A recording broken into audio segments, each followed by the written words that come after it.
Bonjour et bienvenue dans ce nouvel instant. Aujourd'hui, je suis en compagnie de Jean-Yves. Une nouvelle fois, j'ai envie de dire. Bonjour Jean-Yves. Salut. Alors aujourd'hui, on va parler d'un sujet un peu plus personnel, on va dire aujourd'hui, puisqu'on va parler du travail, du métier d'écrivain, au final. Bon, je rappelle quand même tes ouvrages, même si... Mais on va en parler. Oui, on va en parler de toute façon, même si nos auditeurs réguliers te connaissent, je pense, maintenant quand même. Donc tu as écrit La France face au mondialisme en 2011, Résistance et transition en 2013, Léon Degrelle, le document et témoignage en 2014. Un article simplement. Oui, L'ombre au sommet en 2016, L'esprit gauchiste en 2017, format PDF. Format brochure. C'est ça? En fait, il a été imprimé aux éditions Bibract, comme une petite brochure. Ensuite, je l'ai augmenté, et là, je viens de terminer une grosse augmentation. D'accord. Et tu as préfacé, dernièrement aussi, Théorie de la propriété de Philippe Landeux. Oui. Donc, assez régulier, finalement, quand on regarde les dates, ça ne chôme pas. Ah, ça chôme pas. Je pense qu'on peut le dire. Donc, je vais attaquer avec une question que tout le monde se pose, j'espère. Qu'est-ce qui t'a donné, en fait, envie d'écrire des livres? Alors, l'envie, à la base, c'est pas une envie, c'est plus, moi, j'ai commencé, j'avais déjà expliqué, je crois, à m'intéresser à la politique à partir non pas du référendum, mais du post-référendum, c'est-à-dire du traitement médiatique du non au référendum sur le traité constitutionnel européen, qu'on appelait la Constitution européenne en 2005. Donc le traitement médiatique en faveur donc vraiment qui disait ceux qui ont voté non sont des enculés, on peut le dire. J'avais dit que j'ai arrêté d'être vulgaire, mais bon. C'est perdu. Mais ils l'ont pris comme ça, bon. Voilà. Oui, tout à fait. Les journalistes l'ont pris comme ça. Et on a détruit l'Europe en plus. Et puis derrière, les Hollandais ont fait pareil. Donc finalement les populistes, c'est là qu'a commencé à émerger le terme de populiste. Oui, c'est à cette époque-là. Ça a culminé par la suite, mais ça a commencé à l'époque où la démocratie devenait dangereuse. Dangereuse pourquoi? C'est ça. Pour la démocratie. Tout à fait. C'est ce qu'Éric Zemmour disait. Éric Zemmour disait, au nom de la liberté d'expression, on va me faire taire. Ouais, c'est complètement ça.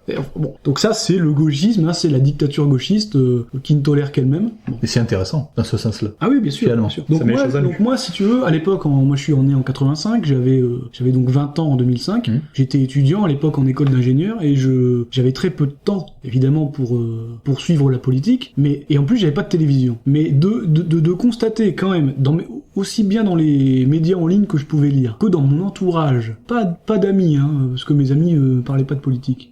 Mais ils étaient dans les études, ils étaient dans la musique, mais pas dans la politique. Mais mes proches, on parlait forcément quand même un peu dans la famille, et puis ça parle un peu comme ça, t'as du truc. Et puis surtout, le traitement des médias, rien que des journaux sur internet, et même mes profs disaient, oh là là, les contes français, machin, bon bref, on imagine. C'est vrai que oui, il y avait. Et donc moi j'ai commencé à me dire, mais bon, il y a quelque chose qui tourne pas rond là. À la limite, moi je veux bien que la décision soit mauvaise, tu vois, sur le fond, mais qu'on vienne pas me parler de démocratie. Bien sûr. C'est là que ça a tilté. Je suis pas fondamentalement démocrate, mais à l'époque je l'étais plus que maintenant. Et puis c'était une question de principe, tu vois, je suis un scientifique, c'était une question de cohérence. Ouais, de logique, ouais. Ouais, c'est ça. Faites pas de référendum, finalement. Si ça c'est ce qu'a dit par la suite Sarkozy. Eh ben, on n'en fera plus.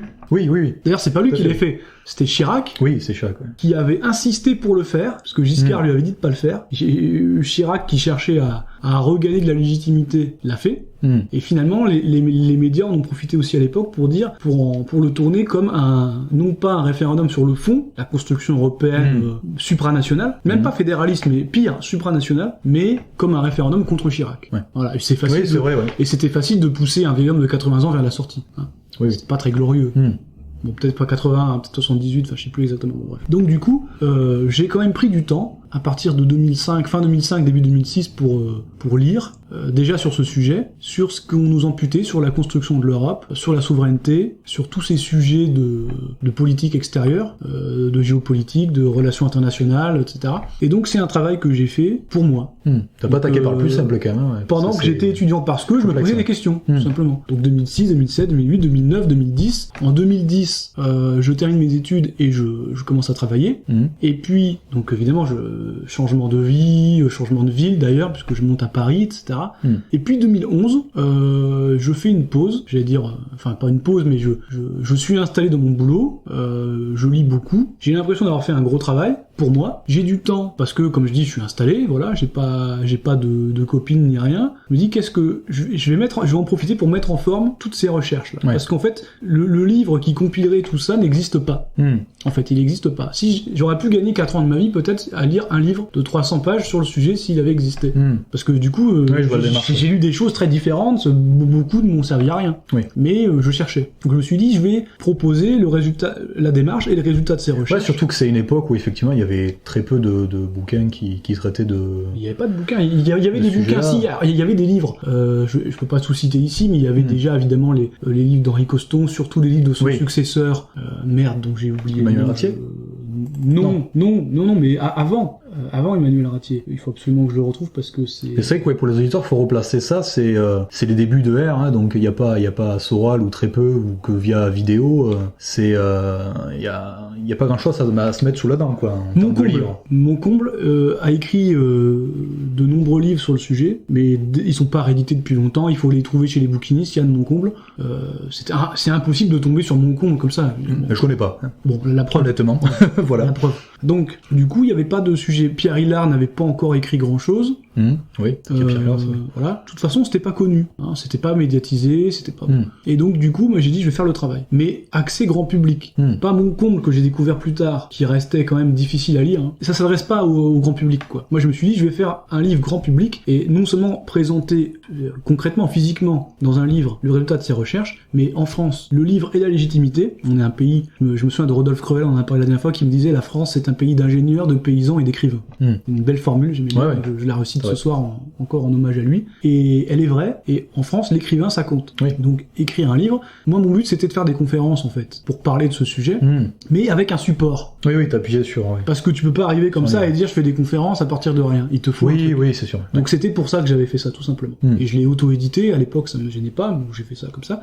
Donc l'objectif, c'était vraiment pas de me faire plaisir, parce que ça m'a coûté de l'argent, il faut payer un imprimeur, il faut passer du temps, etc. On va parler après. Pas de briller spécialement, mais vraiment par devoir. Moi, j'ai fait des recherches, je les ai menées à bien, on peut aller plus loin, mais c'est déjà pas mal. J'arrive à une synthèse qui n'est pas vulgarisée, donc je vais le faire. Voilà. Donc je me dis, je me force pendant 6 mois, la nuit, j'écris, je fais ça. Voilà. Le but c'était ça, donc d'être une sorte de vulgarisateur, de synthétiseur, des connaissances et des raisonnements surtout, des articulations logiques qu'un simple citoyen peut comprendre. Citoyen, il faut quand même une mentalité de citoyen français. Si t'as une mentalité de citoyen du monde, ça marchera peut-être pas. Oui. Bon. En tout cas, voilà, forme, fond accessible. C'était l'objectif donc du premier livre, La France face au mondialisme. Et puis ensuite, je me suis dit, mais parce que tu fais des rencontres, oui, bien sûr, tu en parles, tu le diffuses, donc t'as des retours. Oui. Et après, tu te prends au jeu. Tu dis, mais alors je vais rajouter ceci, j'ai pas précisé cela. Et finalement, en plus, ta pure défense de la souveraineté t'amène à la question pourquoi faire. Oui. La souveraineté, pourquoi faire. Bien sûr. Oui. Donc du coup, des réponses qui pour moi étaient évidentes ne l'étaient pas pour beaucoup de lecteurs. J'avais beaucoup de questions en conférence ou par mail. Et donc je me suis dit, en 2013, je vais profiter de la manif pour tous et du renouveau de la jeunesse française, en quelque sorte. De conservatrice, de droite, pour expliciter davantage mes analyses, mes positions. C'était une suite logique, en fait. Après, ça s'enchaîne logiquement. Mais oui, je vois ce que tu veux dire. L'élément déclencheur, c'était ça. Ouais, c'est pas, en fait, c'est même, ça peut être ça, mais c'est même pas forcément que tu prends goût à l'exercice. C'est juste que, en fait, t'as envie tu dis, tiens, je pourrais aborder ça sous cet angle-là, où j'ai pas dit ça, et du coup, ça fait un deuxième livre, puis après, c'est toi un autre sujet, t'en fais un troisième. En fait, c'est quasiment le même, c'est-à-dire, c'est comme en informatique, quoi. Quand tu développes un programme, à un moment donné, il faut t'arrêter parce qu'il faut le sortir. Et puis une fois que tu le sors, tu vas quand même faire des mises à jour. Tu peux toujours l'améliorer. Voilà. Donc, mais en réalité, ça finit jamais vraiment. Ouais. Voilà. C'est dur d'ailleurs de se dire, tiens, je m'arrête là ou j'arrête d'apporter les modifications. Par exemple, tu dis, je vais citer des sources ou des faits ou quoi. Je m'arrête à telle date. Il faut bien fixer arbitrairement un truc parce que sinon, ça va m'entraîner soit trop proche de l'actualité immédiate, donc avec peut-être des risques de dire des trucs faux, ou à un moment donné, il faut se cadrer, quoi. Voilà. Et c'est difficile. Il faut se fixer une notion de limite aussi. Ouais, tout à fait. Ouais. Et puis avec évidemment comme moi, c'est pas une commande. C'est pas un éditeur qui me dit, c'est important. Tu parles de tel sujet, il me faut tant de pages pour telle date. C'est moi qui choisis. Et donc je peux m'arrêter. Enfin, tu vois, c'est un piège. C'est-à-dire que on peut se piéger facilement. Tu sais que c'est comme quand t'écris une rédaction. Tu vas faire un truc beaucoup mieux, de bien meilleure qualité si tu as des contraintes que si t'en as pas. Même si le sujet t'inspire pas à la base. Si on te dit, tu prends n'importe quel collégien ou lycéen ou étudiant, tu lui dis, tu me fais un sujet en tant de mots ou tant de signes sur tel sujet avec, je sais pas, la troisième personne, avec une contrainte de lieu, enfin tu fixes quelques trucs, ben t'auras un truc de meilleure qualité. Parce que si t'es pas cadré, tu pars dans tous les sens. Oui, bien sûr, et puis c'est un exercice qui est assez... Ça c'est humain, après c'est le facteur humain. Voilà. Est-ce que c'est d'ailleurs un exercice que toi t'aimais bien faire quand t'étais, je sais pas, enfant, écrire, ou pas spécialement? Il faut coucher des choses sur écrit, quoi. Oui, il faut être honnête, j'avais ce tropisme, c'est un tropisme, j'avais cette habitude. Moi j'ai commencé à écrire en fait, mais c'était pas des essais politiques, je m'intéressais pas à la politique. Oui. J'ai commencé à écrire, à l'époque c'était des livres dont vous êtes le héros. Moi je jouais beaucoup à ça. Oui, grosse référence pour notre génération. Voilà, des années 80. Ça aussi, et donc j'en lisais beaucoup, et on en avait à la maison, et j'en empruntais, j'ai dû emprunter tous ceux qui existaient à la bibliothèque de mon village, et de mon école aussi. Et donc j'en ai écrit dès que j'ai eu une machine à écrire. En fait c'était celle de mes parents que je squattais à 8 ans, quoi.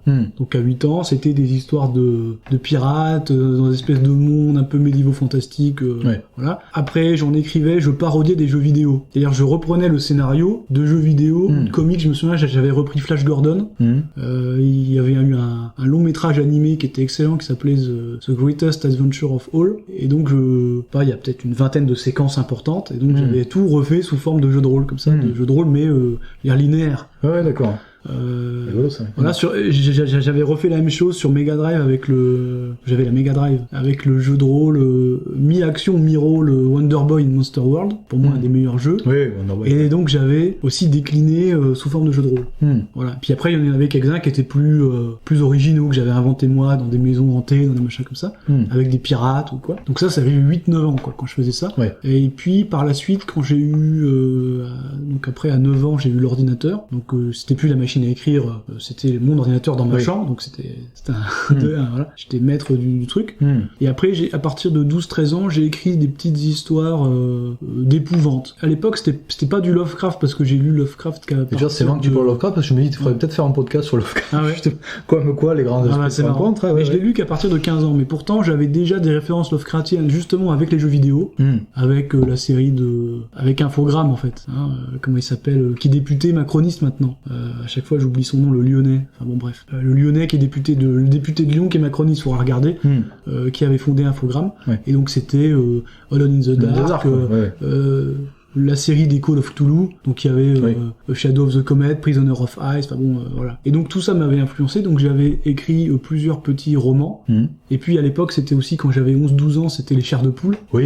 Donc aussi un peu des fantastiques à la Stein, c'est-à-dire à l'époque j'avais pas lu Stephen King, donc du sous Stephen King, donc avec des irruptions fantastiques plutôt dangereuses, dans un monde ordinaire, avec des adolescents. Voilà, j'écrivais ce genre de trucs. Donc j'en ai écrit, j'ai plus 3 ou 4 qui ont jamais été diffusés, à part dans mon cercle d'intime, qui est jamais sorti plus loin. Mais ça m'a fait écrire en fait. Oui, tout à fait. Puis après, j'avais toujours 20 en dictée, en rédaction. En cours de français, au lycée, au collège, voilà. Et justement, de refaire ça, c'est quelque chose qui t'a pas... D'ailleurs, je faisais les Dicodors aussi, je me souviens, il y avait les... Oui, à chaque fois, je faisais les finales régionales des Dicodors. Voilà, c'était bon. Du coup, c'est un exercice qui t'a paru facile, ou... J'imagine qu'après des années, se remettre à un travail d'écriture, qui a plus un petit peu de la compilation de ce que t'avais récolté, ça doit être quand même, dans les premiers temps, ça doit être un exercice qui doit être assez... C'est extrêmement... Dans les premiers temps, du moins. Ouais. Alors, la France face au mondialisme, je sais pas si ça peut intéresser les lecteurs, ça peut être marrant, les auditeurs qui m'ont pas encore lu. C'est un exercice, c'est comme un puzzle, parce que comme c'est un essai avec une démonstration progressive, je me souviens d'Émeric Choprade, on peut lui reprocher tout ce qu'on veut, mais je lui avais donné mon livre. Soral avait beaucoup de choses à lui reprocher, moi j'ai jamais trop compris pourquoi. Et un an après, je connais pas plus. Non, mais là c'est plus pour des raisons de cohérence, mais peu importe. C'est un type brillant, et il avait ça. Il avait, je lui avais envoyé mon livre, et il m'avait répondu qu'un an après, parce que bon, j'imagine qu'on envoie plein de choses, et il m'avait dit que c'était un livre l'équilibre nécessaire au plan intelligent. Et en fait, c'est vraiment le plan qui va déterminer si tu convaincs ou pas.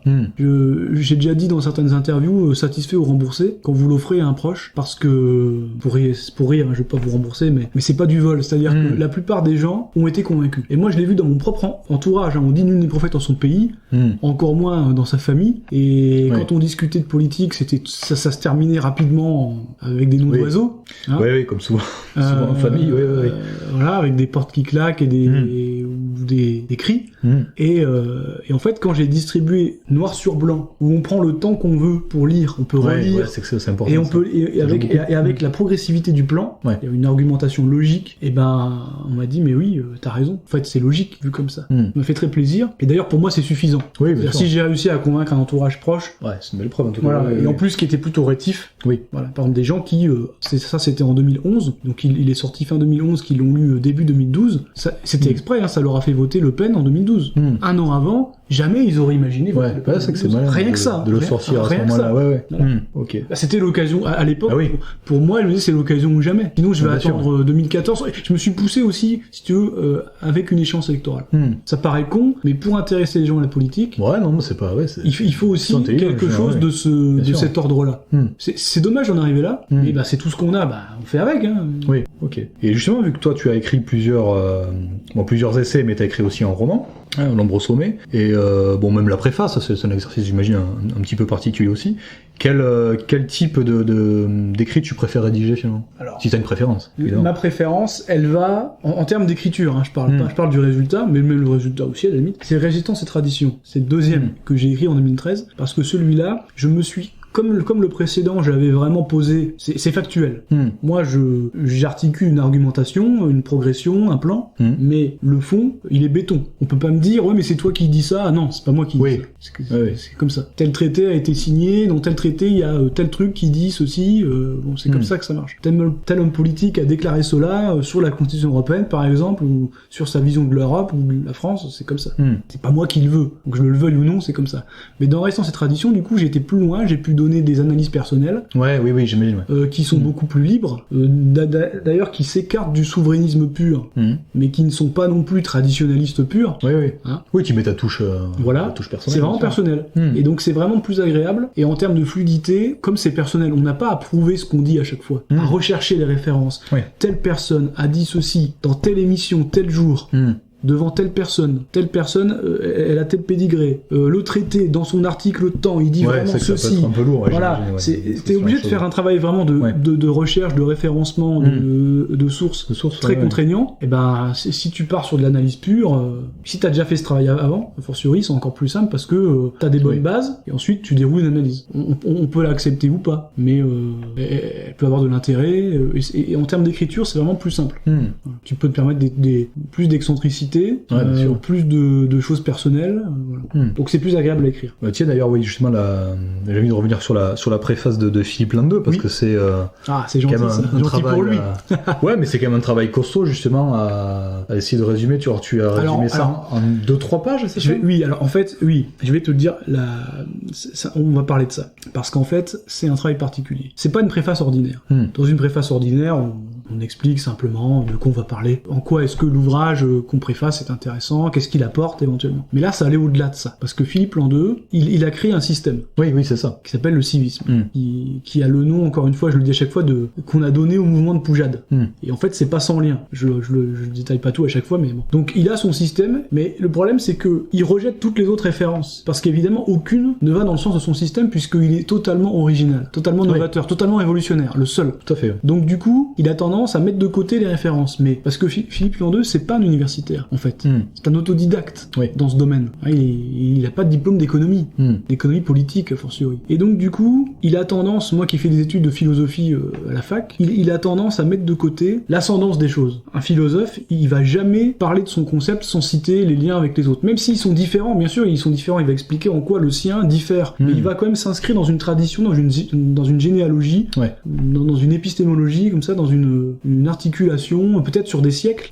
Et du coup, c'est moi qui ai fait ce travail dans la préface, que lui n'a pas fait et refuse de faire. Il m'a dit, si toi tu le faisais dans la préface, allez, vendu. Effectivement, elle est très cette préface. Voilà, on va le faire. Donc on va repartir On va repartir de Stuart Mill, on va repartir des premiers libéraux, du capitalisme authentique. Le titre même, la théorie de la propriété, c'est déjà le nom d'un livre de Proudhon, posthume. C'est pas lui qui a choisi le titre, c'est un recueil posthume qui est paru après sa mort. Posthume, d'accord. Bon, mais qui s'appelle Théorie de la propriété. Là, c'est la théorie de la propriété. Mais enfin, c'est très proche. Hein. Oui. Il y a juste l'article en plus ou en moins. Et donc, pour essayer d'inclure tout ça, pour que le lecteur, parce qu'en fait, qui lit ce genre de livre, en fait, paradoxalement, c'est justement des universitaires qui vont lire ça. Oui. C'est pas, je veux dire, parce qu'on lit pas Philippe Landeux comme ça, c'est pas évident. Et ben, l'universitaire qui lit ça, ben, il est déboussolé, parce que il a pas sa généalogie des sources. Oui, j'imagine. Il sait pas à quoi se rattacher.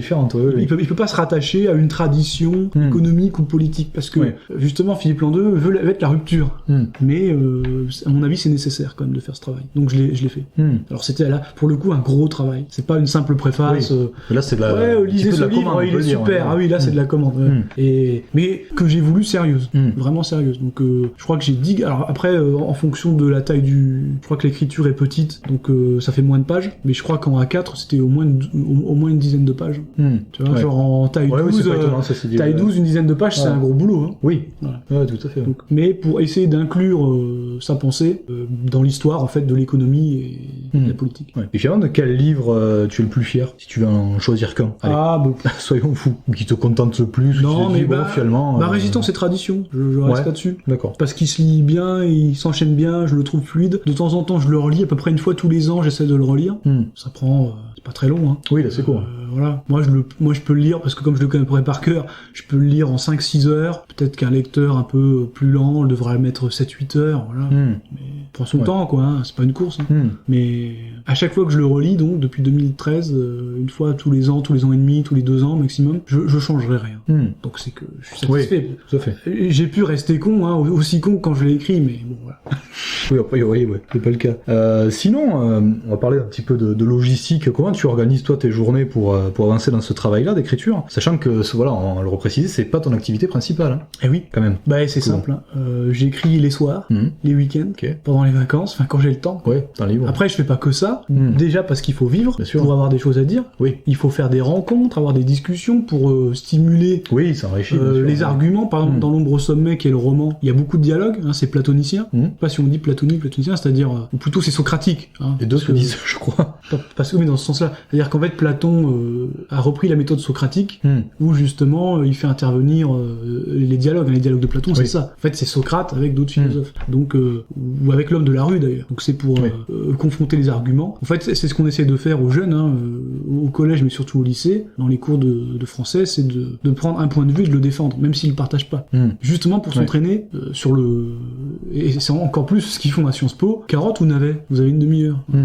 Et puis, tu fais une espèce de battle, comme ça, t'en as un qui prend la carotte, l'autre le navet, c'est arbitraire, hein, le prof il était à toi et toi, et c'est parti, quoi. D'ailleurs, il y a des vidéos sur YouTube, des fois c'est assez comique, vu les sujets, des espèces d'oral d'éloquence, et tu alors, dis, à un moment donné, ça devient ce qu'ils milieu. appellent du ping-pool, c'est-à-dire, c'est une espèce de bataille uniquement sur la forme, mais c'est censé entraîner, quand même. Oui, j'imagine que ça va pas être simple. Donc, en fait... Là, je parle d'un point de vue extérieur, évidemment. Ouais, mais pourquoi je dis ça? Parce que, du coup, le côté dialogue, t'es obligé d'avoir en tête l'argumentation inverse. Oui, bien sûr. Voilà, qu'il faut pas mépriser, qui se tient aussi dans son paradigme, hein, elle a aussi sa cohérence. Marx était dans un paradigme marxiste, Marx est très cohérent. Dans un paradigme capitaliste, le capitalisme est très cohérent. Bien sûr. A fortiori, le libéralisme est même plus cohérent que le capitalisme pur. Très cohérent. Oui. Donc, simplement, il faut trouver en quoi où est la faille, non pas dans le raisonnement, mais dans les prémices, dans le postulat de départ, qui fait que tout ce qu'il y a derrière, finalement, ça marche, mais 1% du temps. Parce que dans le cas général, on n'est pas comme ça. Mais c'est ça qu'il faut remettre en cause. C'est pas le raisonnement lui-même, le raisonnement, il est béton. Hein. Sauf que tu tournes en rond. Bon, bref. Donc ça, c'était le petit plus. Voilà. Après, le temps, il faut le trouver. Donc je disais, oui, il faut vivre des choses, il faut les discuter, donc te confronter à d'autres penseurs, à d'autres écrivains, à des hommes politiques. Hein, tu vas écouter des conférences, tu vas écouter des conférences, par exemple, de députés qui vont te dire, voilà, moi, concrètement, le pouvoir que j'ai, en vrai, c'est ça. C'est pas dans les livres de constitution. C'est pas du droit constitutionnel. C'est moi ce qui me reste pour de vrai. Comment ça se passe une séance au Parlement. Tu vois qu'il y a une différence entre la théorie et la pratique, par exemple. Donc il faut, comme tout à l'heure pour les bouquins, chemin, il fallait savoir s'arrêter. Oui, là, c'est le contraire, il faut savoir commencer. Oui. C'est-à-dire, il faut se dire, là, j'ai assez de matière, je commence, quoi. Ouais, Kemboku a une certaine bonne dose de contrainte, de rigueur. C'est un équilibre entre ta vie privée et ta... Ouais, aussi, pas simple. Et cette vie d'écrivain, ton sommeil aussi. Oui. Parce que si tu Tout veux, simplement, mon âge, tu vois, en 2011, j'avais 26 ans, je dormais beaucoup moins. Ouais. C'est-à-dire que je pouvais écrire beaucoup plus. Oui, bien sûr. En une journée, par exemple, ou en une semaine. Aujourd'hui, je sais pas, j'ai au moins 1 heure, voire 1h30 de sommeil de plus par nuit. Ben, ça joue vachement sur mes journées. Oui, bien sûr. Ça joue vachement. Parce que quand tu bosses, depuis que tu te lèves le matin, tu rentres chez toi, au mieux il est 18h30, 19h, bah derrière il faut faire quoi? Il faut lire, déjà, pour regarder un peu l'actu quand même, donc sur internet, machin. Faut bouffer un peu. T'as ta vie personnelle. Bien sûr, Et puis il faut travailler. C'est-à-dire, tu retravailles, mais tu travailles jusqu'à quelle heure dans ce cas? Si tu commences à travailler mettons à 23h, là, tu vas pas faire ça 1 heure, donc tu vois, par exemple, quand j'écris le roman, je peux pas commencer le roman à 23h et arrêter à minuit. Bien sûr, Parce qu'il faut que je me mette dedans. Et donc c'est au moins pour 3 heures. Oui, puis sinon ça vaut pas le coup. T'as des liens logiques que tu commences à construire, donc il faut que tu couches sur le papier assez vite. Il faut le temps d'être dedans. Quand j'ai fait les essais, c'était plus facile finalement parce que t'as construit ton plan. Si ton plan est bien fait, bah tu dis j'ai 10 minutes, tiens, j'écris cet argument. Et après je pourrais toujours, comme un puzzle, le réassembler, le remettre où je veux, mais je peux écrire les parties indifféremment. Dans le roman, c'est pas comme ça. Surtout que c'est un roman à la première personne. Donc t'es obligé d'être le lecteur. Je suis devenu le narrateur. Donc c'est très prenant et tu peux pas dire je fais ça une demi-heure, quoi. Ouais, bien sûr. C'est sûr. C'est un diesel, quoi. Il faut le temps de chauffer le truc et après, bon, évidemment, il faut pas s'arrêter, sinon au moment où t'arrêtes, t'as rien fait. Donc non, c'est compliqué, hein. C'est compliqué, ça joue sur ton sommeil, mais pour moi, c'est un devoir. Enfin bon, bref. Oui, tu le vis comme ça, du moins. Et justement, quand tu as des... Et en plus, si je t'amène sur le roman, c'est même pire que ça. Non seulement il faut se mettre dans l'histoire, mais c'est un métier à part, faire un roman. Il faut entretenir le suspense, c'est d'autres méthodes d'écriture. Il faut doser. C'est pas que être logique. Il faut aussi être plus dans le sentiment, plus dans l'attente, plus dans... Enfin, c'est un métier à part entière, un romancier. Mais je me considère pas comme romancier, j'ai écrit un roman, mais je suis pas romancier. Ou alors un piètre romancier. Il faut le dire. C'est bien, tu es modeste. J'imagine, pour le coup, il y a quand même des moments sans inspiration, manque de temps, manque d'énergie aussi, j'imagine. Est-ce que tu as des astuces, toi, pour tes personnels, pour le coup, pour ne pas baisser les bras et aller au bout de tes écrits? Alors, les problèmes d'inspiration, pas vraiment, parce que je me dis pas, il faut que j'écrive, c'est pas un devoir. Chaque jour, j'écris 100 pages. C'est pas la page blanche, quoi. J'ai pas la peur de la page blanche, parce que je le fais parce que j'ai des choses à dire. Sinon, je le ferais pas. Donc, c'est ce que j'avais dit pour le roman, déjà dans une interview, je choisis pas d'écrire, et même pour le roman, à la base, moi, je me suis dit, je vais peut-être faire un essai sur l'ingénierie sociale pour faire une espèce de vulgarisation aussi, un peu comme a fait Lucien Cerise, mais de manière plus éparse. Parce que Lucien Cerise, c'est des compilations d'entretiens, d'interviews, mais c'est pas forcément raccordé. Voilà. Mais il a fait des romans aussi, justement, qui traitent d'ingénierie sociale aussi. C'est le sujet principal. Dans l'oliganarchie, dans le hamburger. Donc moi, je me suis dit, j'ai une idée. Je me suis pas dit ça, j'ai une idée de scénario, et donc, qui m'a fait me dire, plutôt que de le faire sous forme d'essai, je vais le faire sous forme de roman. Parce que j'ai une idée de scénario. Donc du coup, et en plus, et après, je me suis dit, vu que j'ai l'idée, je vais la creuser, je vais en profiter pour essayer de toucher un public différent, parce que le roman touche à un public différent, à mon avis, un peu plus large. Mais dans le domaine politique, c'est pas certain. Mais bon, il peut y avoir des enfin voilà, c'est un pari, mais vraiment t'as un autre public. En tout cas, j'espère l'élargir, j'espère l'avoir élargi. Donc, mais c'est un exercice très différent. J'imagine bien. Voilà. Mais donc j'ai pas choisi, quoi. C'est pas une question d'inspiration. Je l'ai fait parce que j'avais l'inspiration. Voilà. C'est arrivé comme ça. Ou alors j'ai pas besoin d'inspiration parce qu'on me le demande. Tu vois, la préface, on me l'a demandé. Bien sûr, ça peut. Le long article dans l'ouvrage collectif sur De Grelle, on me l'a demandé. Effectivement. Alors après, j'ai quand même choisi le thème. Moi, j'avais choisi le thème de la jeunesse. Donc la jeunesse de Grelle et le rapport de Grelle à la jeunesse. Donc double thème, même triple thème, parce qu'il y a aussi le rapport de Grelle à la jeunesse et à la jeunesse concrète et à la jeunesse, je vais dire, en tant qu'archétype. Donc il y avait en fait il y avait 3 machins. Mais bon. L'esprit. Voilà. On m'a aussi demandé d'autres types de c'était pas des livres, c'était des articles. Par exemple, j'ai longtemps écrit pendant 2 ans pour Salut Public. On peut le citer. Le journal solidariste de 3e voie qui était tenu par Serge Ayoub. De Serge, Et Serge Ayoub et Hugo Le Simple. Et donc c'était des commandes. On me disait, tu me fais un article sur tel sujet. Et je faisais un article sur tel sujet. Le dernier, c'était sur Snowden, et juste après, ça a été la dissolution. C'était en juin. Il est jamais sorti, je crois, sur Snowden, parce que j'ai dû le rendre en juin 2013, et ça a été dissous à ce moment-là. Oui, c'était par là, ouais. En fait, Serge a pris les devants pour pas qu'il soit dissous par la justice. Il l'a auto-dissous, bon, ça revient même. C'était bon, c'est à cause de la justice quand même qu'il a dû faire. Voilà. Donc du coup, l'inspiration, c'est pas vraiment un problème. Après, comme je disais tout à l'heure, c'est plus une question d'organisation. Par exemple, quand j'ai écrit La France face au mondialisme, j'avais dans mon salon, à l'époque, j'étais dans un T1, donc j'avais une chambre, quoi, c'est tout, hein, c'était un petit logement de banlieue parisienne. J'avais étalé sur le sol du salon toutes les feuilles, en fait, de chaque partie, de chaque sous-partie, avec les arguments dedans, et une fois que j'ai tout rassemblé, que j'ai tout articulé, et ben ça m'a fait mon plan. Mais j'ai fait le plan au fur et à mesure, comme ça. En disant, bah tiens, j'ai une idée, je vais mettre ça là, je vais mettre ça là. Et en fait, c'est un peu comme une abeille qui butine. Tu vas là, tu vas là. Ça me fait penser aux séries américaines avec des policiers, des enquêteurs qui étalent tout un truc. Tu vas dans une chambre d'hôtel, le mec tout c'est exactement. tapissé son mur, c'est marrant. Exactement. Et en fait, c'est aussi un travail d'enquête. Mais ça marche du coup. C'est-à-dire, visuellement, ça. Mais c'est très, mais c'est très méthodique en fait. C'est pas, tiens, tu prends ta plume. Aujourd'hui, avec l'ordinateur, tu peux à la limite partir comme ça. Parce que tu peux sauter des lignes, tu peux effacer, revenir en arrière quand tu veux. Mais à l'époque où les mecs avaient qu'une machine à écrire, et où tu pouvais écrire que au moment que là où était le curseur, mais t'étais obligé de réfléchir en amont à ton plan. Tu pouvais pas changer à chaque fois. T'avais beaucoup plus de rigueur. Ouais, c'est sûr. Et si tu te contentes de la technologie, encore une fois, pour te dire, j'ai l'ordinateur, donc j'ai pas besoin de préparer mon plan parce que je peux le faire comme je veux, je peux le changer ensuite par la suite facilement, et ben tu vas pas le changer, tu vas réussir à rien en réalité. Ouais. Ou alors t'as un coup de bol, mais tu vois, c'est un petit peu comme le Big Bang, je ne sais plus qui disait, c'est comme si tu prends une casse auto et puis en un coup de baguette magique, ça te fait une Mercedes flambant neuve, quoi. Ouais. Tu vois, c'est un coup de bol monstrueux, c'est pas possible en fait. Oui, tout à fait. Ouais, ça c'est insensé. Ouais. Voilà. Il y a un plan derrière, c'est organisé. Bon, bah la vie, c'est comme voilà, la vie d'un livre, c'est comme la vie d'un organisme ou de la vie avec un grand V, quoi. Ouais. C'est un peu anti-darwiniste ce que je viens de dire. Bon, voilà. Donc on attend les commentaires en pro-darwiniste. Voilà. Évidemment. N'oubliez pas de nous traiter de communistes aussi. De communistes. On est sur une petite running gag assez intéressant. Ouais, si t'as d'autres astuces, je sais pas. Après, tu m'as parlé, là c'était pour l'inspiration et l'organisation. Oui. Après, tu m'as demandé par rapport au temps et à l'énergie. Oui, le temps et l'énergie, tu peux gérer ça. Ouais. Alors, il faut être patient. Il faut accepter de dire, je peux pas travailler toute la nuit sur ce chapitre. Parce que sinon, demain, je vais pas au boulot, ou je vais faire n'importe quoi au boulot, je vais me faire virer, ou voilà. Ou là, je peux le faire une fois, mais pas deux fois. Quoi. Ouais.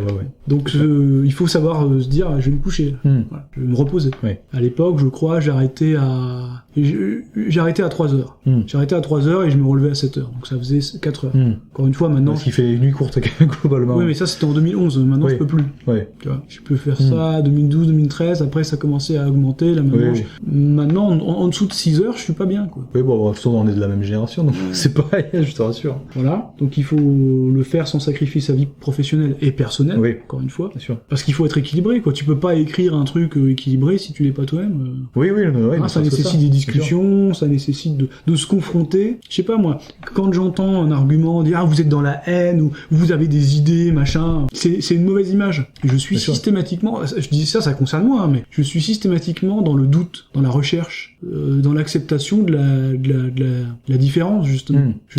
On veut nous créer une image de toute façon sans doute, sans sentiment robotique quoi. Les gens n'imaginent pas dire tu as tes idées, pas parce que tu as écrit des tas de livres que tu as tes idées, mais je peux en changer, c'est-à-dire je peux un minimum de souplesse. Oui, les mettre à jour, actualiser, bien sûr, j'ai pas changé radicalement, mais je suis pas inflexible. Je vais admettre qu'il y ait des facteurs, qui est plus, là je vais, tel argument sera minoré, tel autre, au contraire sera majoré, voilà, on va donner de l'importance à l'un, à l'autre, on va écouter, on va dire, ah oui, là, ça rentre aussi en jeu. En fait, ça se complexifie, en fait.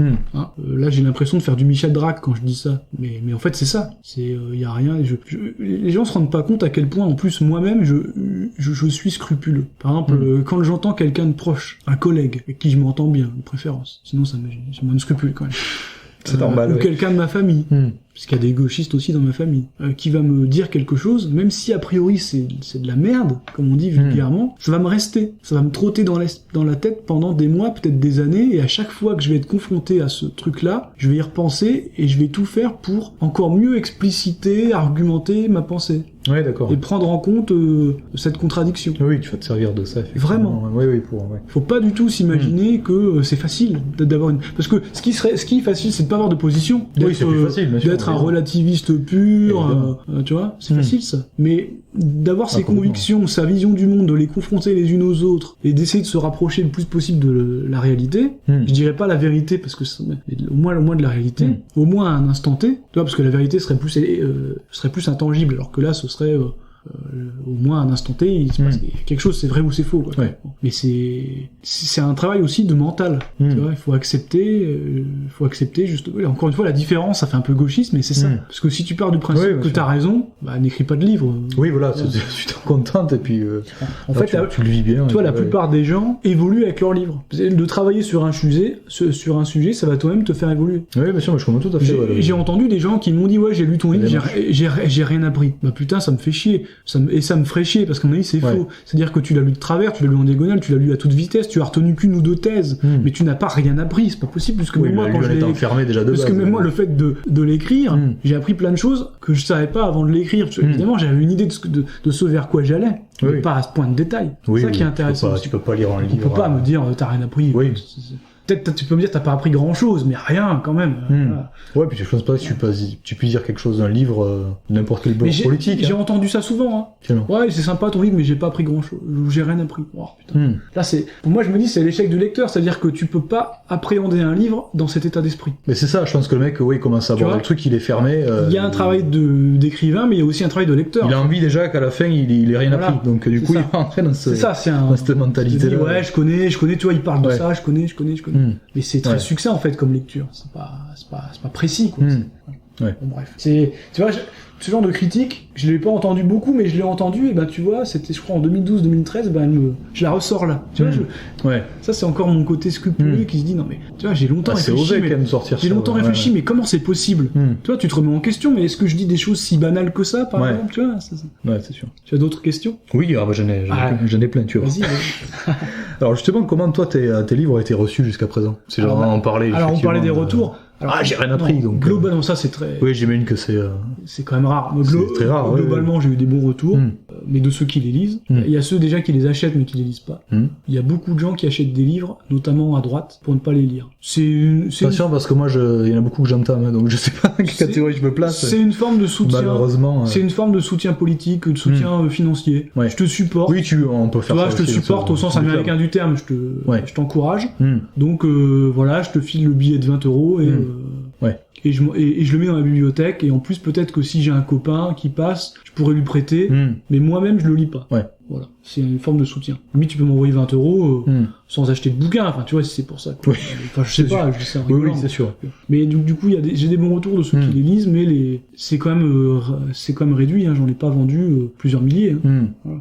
J'en ai vendu moins d'1 millier en réalité, tu vois, peut-être 1000 tout juste, quoi, ou 800, tu vois, entre 800 et 1000, c'est pas énorme, hein. Ce qui est pas mal, parce que finalement toi, en termes de promo, bon, je sais que tu es diffusé via des librairies, notamment les librairies parisiennes. Ouais, c'était le cas, mais c'est plus le cas parce que Facta n'existe plus. Alors je sais que j'ai vu certains exemplaires de quelques livres, parce qu'ils ont repris un stock à la nouvelle librairie de François Bousquet. Mais il y en a peut-être encore quelques-uns à la librairie française et chez Duquesne, à l'école militaire, mais c'est tout, hein. C'est pas des masses, hein. Et voilà, donc alors après il y a quand même une critique du roman de L'ombre au sommet, c'est sur la longueur. On m'a dit il est trop court. Alors quand tu fais un livre trop long, on va dire qu'il est trop long, quand il est trop court, on va dire qu'il est trop court. J'imagine que c'est encourageant, il est trop court. On aimerait en savoir plus. Moi je trouve qu'il a la bonne taille.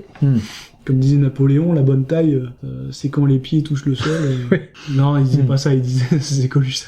Il disait, on mesure la taille d'un homme, non pas entre les pieds et la tête, mais entre la tête et le ciel. Voilà. Bon, une petite boutade. Mais bon, en tout cas, tu vas me dire, oui, toi tu le dis ça positivement dans le sens où il aurait voulu en avoir plus. Ça veut dire qu'il a bien Ça va jouer comme ça, voilà. Oui.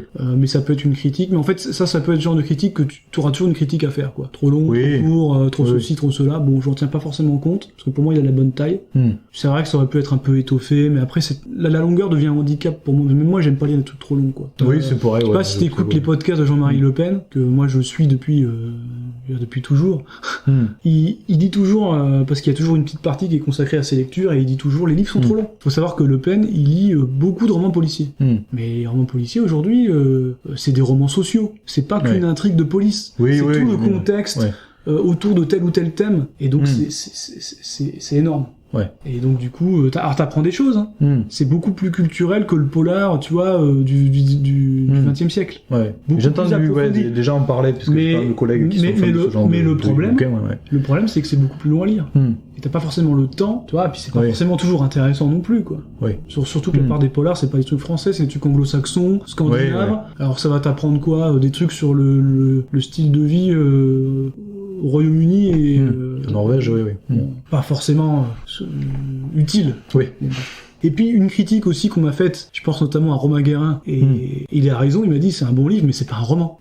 Et il a raison, en fait. C'est un mauvais roman. C'est-à-dire le côté romanesque n'est pas assez développé. Parce que je suis pas romancier. Et parce qu'il est trop politique, parce que, encore une fois, c'est comme dans l'art. Quand tu fais un groupe de musique et que tu veux le politiser, ça va être de la merde ton groupe. Ne le fais pas. Oui, globalement.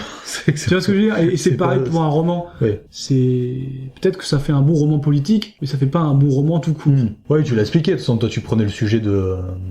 Mais à la base, je voulais écrire sur le social, et j'ai eu cette idée de trame, une petite trame que j'ai quand même développé un petit peu, mais j'aurais pu le faire plus. D'ailleurs, j'en profite pour le dire, j'ai eu un retour de Gallimard. Et oui, parce que Gallimard m'a dit, excellent. Vraiment, bonne idée, bonne référence, en tout cas, le gars du comité de lecture, parce que il l'a pas passé à tout le comité. C'est un des gars. Parce qu'ils sont plusieurs. Ensuite, il y a une décision qui prend. J'imagine. Je sais pas si c'est à l'unanimité ou à la majorité simplement, mais bon. Il m'a dit, je la passe pas au comité de lecture. Si tu veux que ça passe, que ça ait une chance de passer, il faut en gros enlever beaucoup de références, ce que David Lépée avait appelé du name dropping, et ajouter 100 pages de pure romance aux nouvelles références, pour le rendre plus littéraire. C'est-à-dire pour qu'on se mette dedans. Voilà. Et moi je pense qu'on se met dedans, mais dans 200 pages, pas plus. Voilà. Au-delà, ce serait, il faudrait que je rajoute de l'intrigue du coup. Je peux pas juste mettre des trous comme ça avec des grandes phrases. Faut doser, bien sûr. Voilà, surtout si je rajoute pas de politique en plus. Là, ça devenait un vrai roman, et là, je dis pas qu'il me le prenait à coup sûr. Au moins, il passait au comité de lecture. D'accord. Après, est-ce qu'il aurait franchi ou pas, je sais pas. Mais en fait, j'ai dit non, je laisse tomber, je vais pas le reprendre. Et le gars le savait. Il savait que je le retoucherais pas à ce point-là. Ça aurait été fait trop de retouches. Voilà, bref. Donc, ceux qui veulent le lire, ceux qui ont peur de lire un roman, trop roman, n'ayez pas peur. Ça peut être un argument de vente, hein, tout à fait. Voilà. C'est ça. Voilà. Est-ce que tu as d'autres projets à venir, d'ailleurs? Projets d'écriture ou autre, d'ailleurs? Enfin, là, on parle plutôt de livres. Hein. Alors déjà, l'esprit gauchiste, donc, qui va changer de nom. Donne-nous des nouvelles. Au lieu de l'esprit gauchiste, il va s'appeler Combattre l'esprit gauchiste. Bon, je vais pas l'appeler mon combat contre le gauchisme, ou mon combat contre l'esprit gauchiste, parce que c'est connoté. Oui, attention avec ce... Bon, faut faire attention. Voilà. Mais ce serait marrant. Hein. Donc du coup, j'espère qu'il sera édité cet été. Voilà. Je vais voir, j'ai un éditeur potentiel. Qui est bien connu dessus à vélo, je pense. Oui. Voilà, on en reparlera. Petit teasing, Voilà. Ensuite, je suis en train aussi de terminer un autre type de truc. Je vais le dire ce soir, c'est marrant. C'est une idée qui m'est venue quand j'ai fait l'émission de Fantômes déconnectés.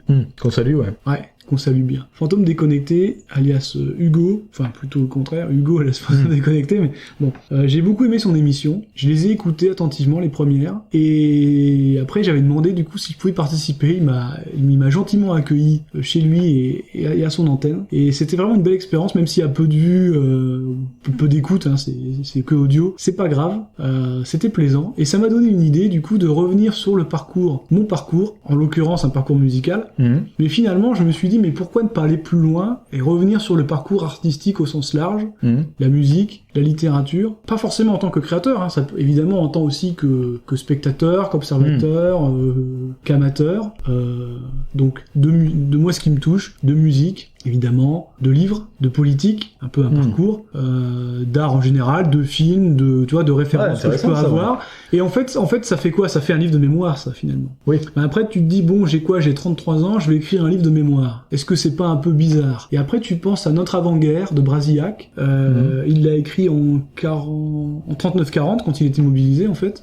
Et donc, en 39, il est né en 1909, il avait 30 ans. Ouais. Donc, en fait, Brasillac a écrit ses mémoires à 30 ans. Heureusement qu'il l'a fait, d'ailleurs, parce que il le savait pas, mais il lui restait peu de temps à vivre. Bon. Ouais, puis ça peut être un témoignage sur une génération. Et en fait, mais tout à fait, parce qu'évidemment, il y a des choses, il y a des choses que j'aime qui me sont personnelles, mais il y a des choses que j'aime que, sans les aimer, qu'ont connu toute une génération.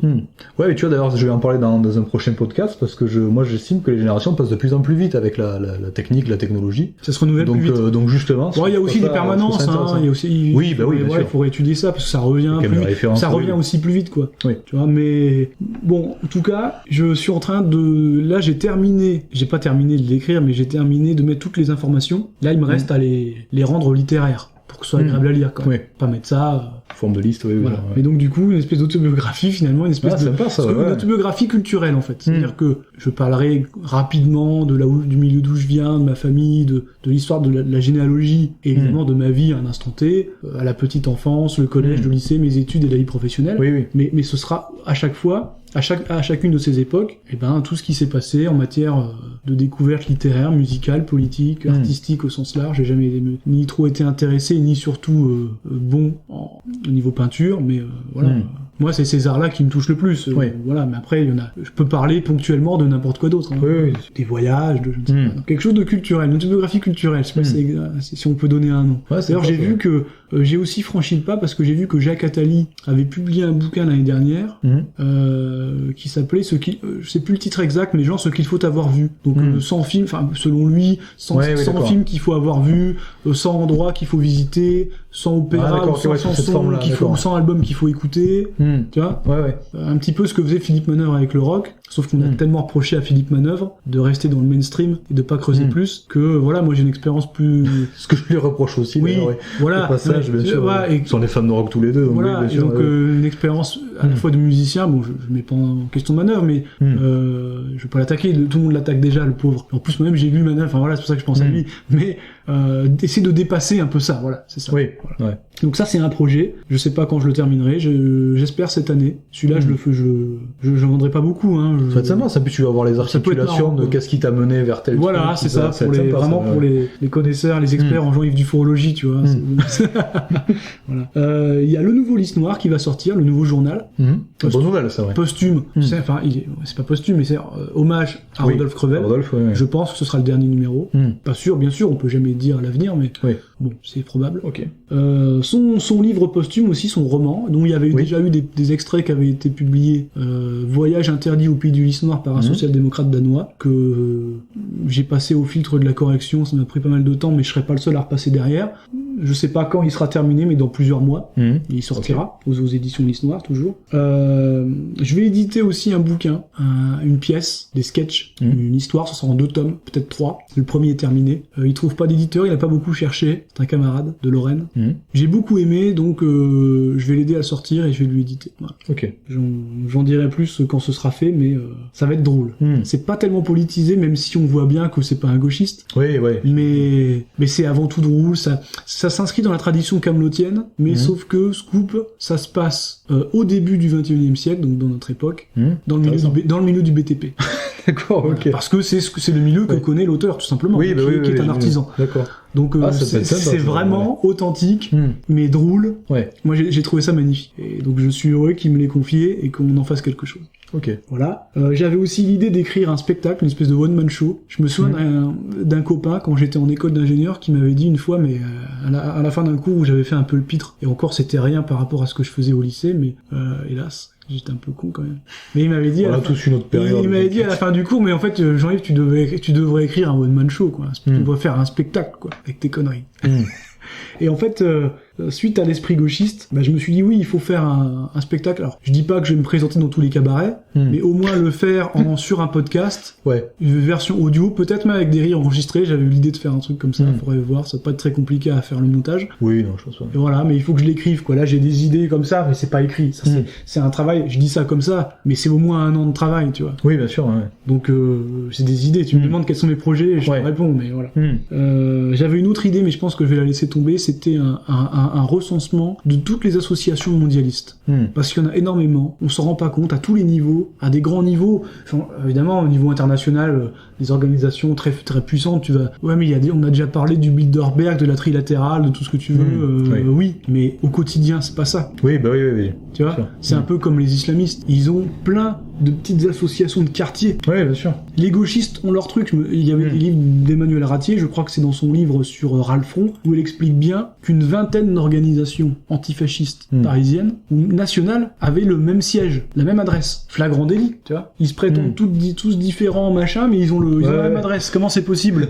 Parce qu'en fait, les trotskistes avaient manigancé un truc. Et ils sont éparpillés, tu vois, comme ils savent faire. Ouais, tout à fait. En faisant de l'entrisme partout, mais en centralisant malgré tout.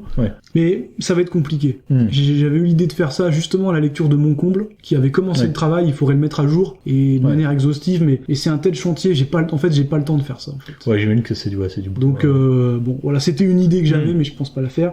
J'avais une autre idée aussi, tant que j'y suis, on peut lancer un appel. J'avais voulu, il y a longtemps, faire un journal papier, pour concurrencer à l'époque, comment il s'appelle, là, les magazines pour adolescents. Il y avait collégiens, et il y avait, plutôt lycéens. Il y avait Okapi et Phosphore. J'allais te citer Okapi. Et mon but, c'était de se mettre pour une tranche d'âge, à mi-chemin entre Okapi et Phosphore.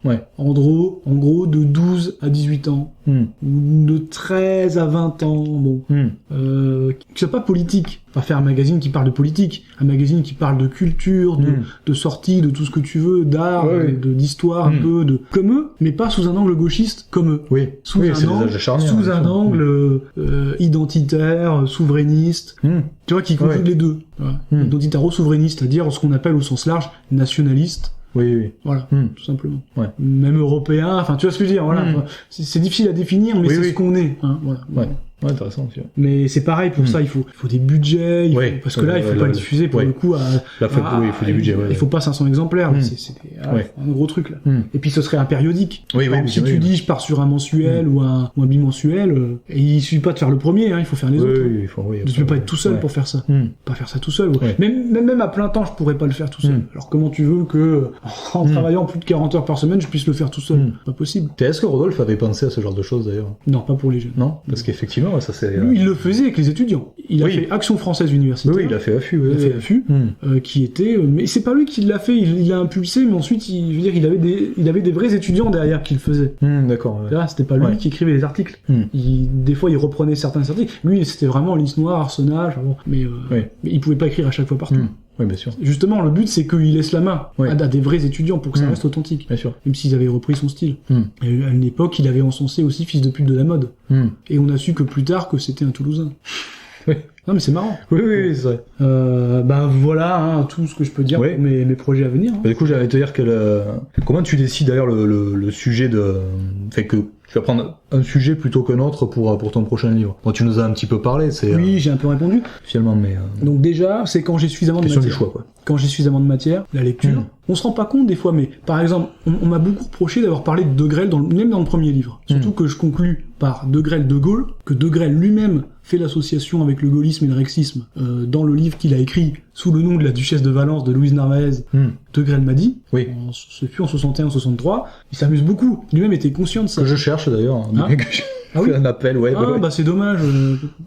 J'en ai trouvé un dans une brocante, mais j'en avais déjà un, je l'ai pas racheté. Donc, si tu m'avais dit que tu le cherchais, je te l'aurais pris. Il était pas cher, je crois qu'il était à 40 €. Ah oui. Bref, on m'a reproché d'avoir cité Degrelle et De Gaulle, et donc je m'étais réexpliqué dans la préface de Résistance et Tradition. Enfin, tu vois, après, ça fait une espèce de cycle comme ça. Donc, il faut de la matière, mais des fois, pour écrire peut-être une phrase ou deux sur Degrelle, je me suis farci 5 ou 6 livres de Degrelle sur Degrelle. Pour savoir ce que je disais. Donc, c'est beaucoup de travail. Ouais. Donc déjà, il faut avoir du grain à moudre, il faut être sûr Bien de ce sûr. qu'on dit. On peut se tromper, mais il faut pas le faire de mauvaise foi. Hein, si on se trompe, au moins que ce soit de bonne foi. Donc des émissions, maintenant il y a beaucoup de podcasts, j'essaie d'écouter, comme j'ai pas la télévision, je compense par comme ça. Pour moi, je gagne du temps. Oui. Il faut quand même faire ce travail. Ensuite, il faut que le sujet que j'ai envie de traiter n'existe pas. Encore une fois, c'est pas pour me faire plaisir, c'est pas pour faire un remake. Je suis pas réalisateur de film. Tu vois, je vais pas prendre un film qui a marché dans les années 80, le mettre à la sauce 2010. C'est pas ça le sujet. C'est de dire si ça n'existe pas, c'est pas traité, ça me semble important malgré tout, bah, je vais le faire. Ouais, bien sûr. Voilà, c'est tout. Ou alors qu'il est pas traité comme je l'aimerais, c'est-à-dire il est traité d'un point de vue gauchiste. Oui, sous tel ou tel angle. Ou d'un point de vue qui, à mon sens, n'est pas pertinent ou n'est pas. Il faut que j'ai beaucoup de réserves. Hein. Si c'est juste pour changer 2 virgules, c'est pas la peine non plus. Enfin, tu vois, il faut vraiment. Fais pas n'importe quoi, quand même. En plus, il y a une logique. Premier, souverainisme, mondialisme, européisme, qui est européisme en tant que marchepied du mondialisme. Bon, ceux qui n'ont pas compris ça, on peut pas faire grand-chose de plus. Deuxième, peut-être les mêmes qui me paradigme, d'ailleurs. modernisme. Ouais, le modernisme, traditionnalisme, ce paradigme-là. Troisième, ingénierie sociale. Quatrième, gauchisme. Le gauchisme, qui est un mélange de tout ça. De modernisme. Comment il s'appelle, Kaczynski, lui, il dit que gauchisme et progressisme, pour lui, c'est synonyme. Oui. C'est ce que dit Macron. Macron, il est d'accord avec ça. Il dit oui. Il dit, moi, je suis progressiste. Je suis mondialiste parce que je suis progressiste. Oui. C'est ça qu'il dit. Et en face de moi, j'ai les frileux, les repliés, les souverainistes, les nationalistes, les populistes. Le clivage, il est clair. Hein. Oui, c'est clair. Il y a une logique là-dedans. Alors le prochain, je sais pas ce que ce sera. Encore une fois, quand tu m'as demandé mes projets à venir, j'ai pas parlé d'ouvrages politiques. J'ai parlé de mémoire, j'ai parlé de journaux à destination des jeunes, j'ai parlé de spectacles, j'ai parlé d'un livre de sketch que j'ai écouté, mais j'ai plus rien à dire politiquement, on a fait le tour. Oui, c'est sûr. Qu'est-ce que tu veux faire de plus? De toute façon, il y a une certaine logique, effectivement. Le seul livre qu'on pourrait écrire en plus, mais en fait j'ai profité de l'esprit gauchiste pour le faire, pour ceux qui le liront, j'espère, nombreux. C'est une critique de notre milieu. Vous inquiétez pas, c'est en annexe, c'est dedans. Dans Combattre le gauchisme, vous verrez en quoi beaucoup de notre milieu sont des gauchistes qui s'ignorent. Et en quoi ça nous nuit, à nous, à notre cause. À nous, encore, c'est pas grand-chose, mais à la cause. C'est quoi la cause? Bon, je vous laisse imaginer votre idéal, mais en tout cas, ça parle de France et d'Europe. Bon, voilà. Ouais, ok, intéressant. Oui, traditionnel, on va dire. Il y a beaucoup à dire aussi sur ce sujet-là. Donc, effectivement.